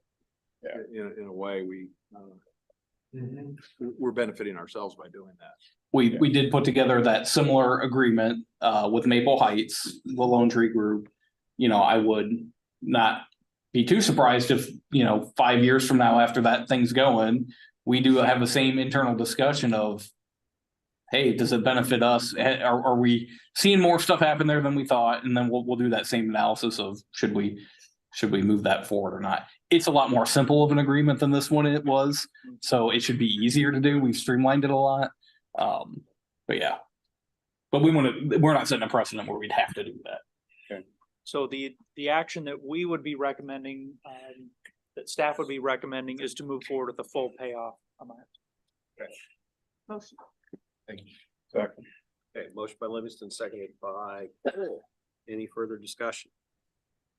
Lindsay, would you call roll? Councilmember Livingston, Yes. Minneke, Yes. Baker, Yes. Brown, Yes. Cool. Yes. All right, motion carries. Item 9 is future agenda items. Any future agenda items for tonight? So I have a question for Jim. I had on my notes that I was gonna ask about this. Do you not want the council initiated zoning requests on consent? Or can we put them on consent and anything that council wants to talk about, they could pull them up? That's not really my purview. I think the mayor and council would have to decide whether they want it on consent, but I do think I felt that it shouldn't be on consent just from the fact that there are discussions of whether you want to initiate it or not. It doesn't give you the opportunity to debate that if it's on consent. I would like to know. Okay, Yeah, I agree with that. awesome. I thought I'd ask. Everybody sees it. What did Jackie say? I didn't hear what they're I'm sorry, suggesting. I said I want it to not be on consent. She wants it on the regular agenda, which is great. I thought I'd just give you the option. Anything else? Okay, item 10, council inquiries and staff updates. There's Carrie wants to talk about 5-year staffing plan. I really don't, actually. Yes, you do. Been a long night. No, this is really just more of an informational document for council.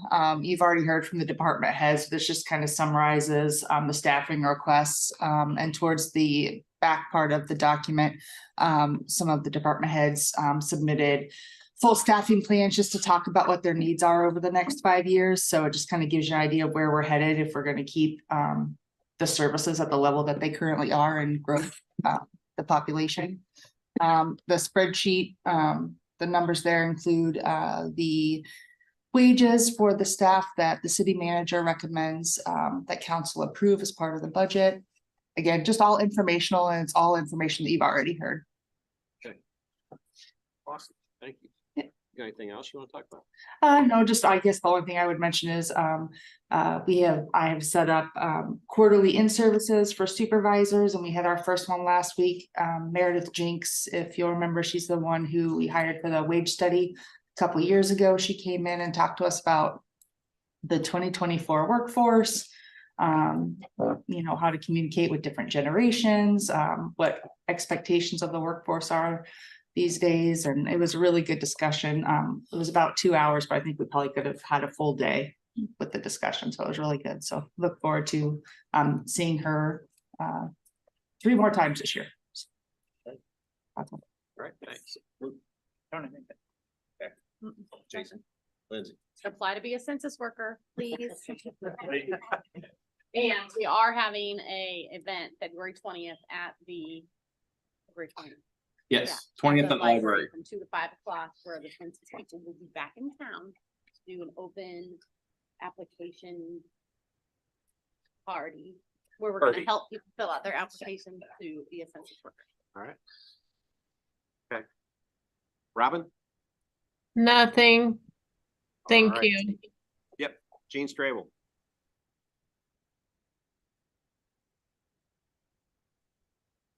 He must fall asleep. Hopefully. Yeah, because she is, yeah. Okay, let's go with Holly. Old mess to set in. Nothing. Chief? Yeah, Officer Cork is in his last phase of field training and he should be there for a week or two and then he'll be out on the road. He's turned out to be a dynamite pickup for us. And tomorrow we're gonna try something new that we haven't done in a long time and attend a recruiting job fair at Iowa State. Officer Haller and Officer Slagle are gonna go up there and represent the police department. So that's it. Yep. Yes, awesome. Okay, thanks. Nothing tonight, thank you. See the email? I did. Okay. I did. What? That's me too. Wait, Nothing tonight. Luke. Our inspection staff continually does their continuing ed and certifications, and so we had Benji, our inspector one, got his residential inspector's license last week and is going to be taking his plumbing license soon. And our Travis, our interim code official, tomorrow is taking his commercial electrical test, which is apparently a real big one. So wish him luck, I guess. Does not sound like a real good time talking about electrical levels and all that stuff. And then building permit wise, we actually had 23 house permits in January. So quite a few, but only 5 so far in February. So who knows what's going on with things now. Gotta look at averages. Yep. Yeah. All right. Ed. No, sir. George? Chief and I went to the school. Yeah. Meeting and it seems like everything's just going well. Let's leave it at that. So Good. Awesome. they're happy with the tip release as well, I thought. Yeah. Yeah. Good. All right. Brian. Well, according to the MAC meeting we had with the legislators, the process of trying to end this local control seems to be going full bore. They're still at it, trying to make exteriors. Basically, cities can't decide much on their buildings is what they're going for, but it's just frustrating. The silly part of that Nothing. one, Brian, is that what they're proposing doesn't change any, like, they already are doing what they're proposing. Like, But then they can say they did. it's frivolous. Sorry to jump in there, Brian. Well, yeah, it's just, you know, I asked if the theme was going to remain, you know, the against local control, and basically, yeah, pretty much so. Wow. Okay. Anything else? Nope. Gene Strabel, I see you're off mute. What do you got? Sorry, I had to go get another box of tissues. I don't have a report, but thank you. All right. Well, I hope you get a great night rest tonight. Thank you. Yeah. Yeah. Nope. I don't have any. In the interest of time, I don't have anything either, so I most entertain a motion to adjourn. Motion by Livingston, second by Cool. All those in favor say aye. Aye. All those opposed, same. We're adjourned. 6:22 p.m. One.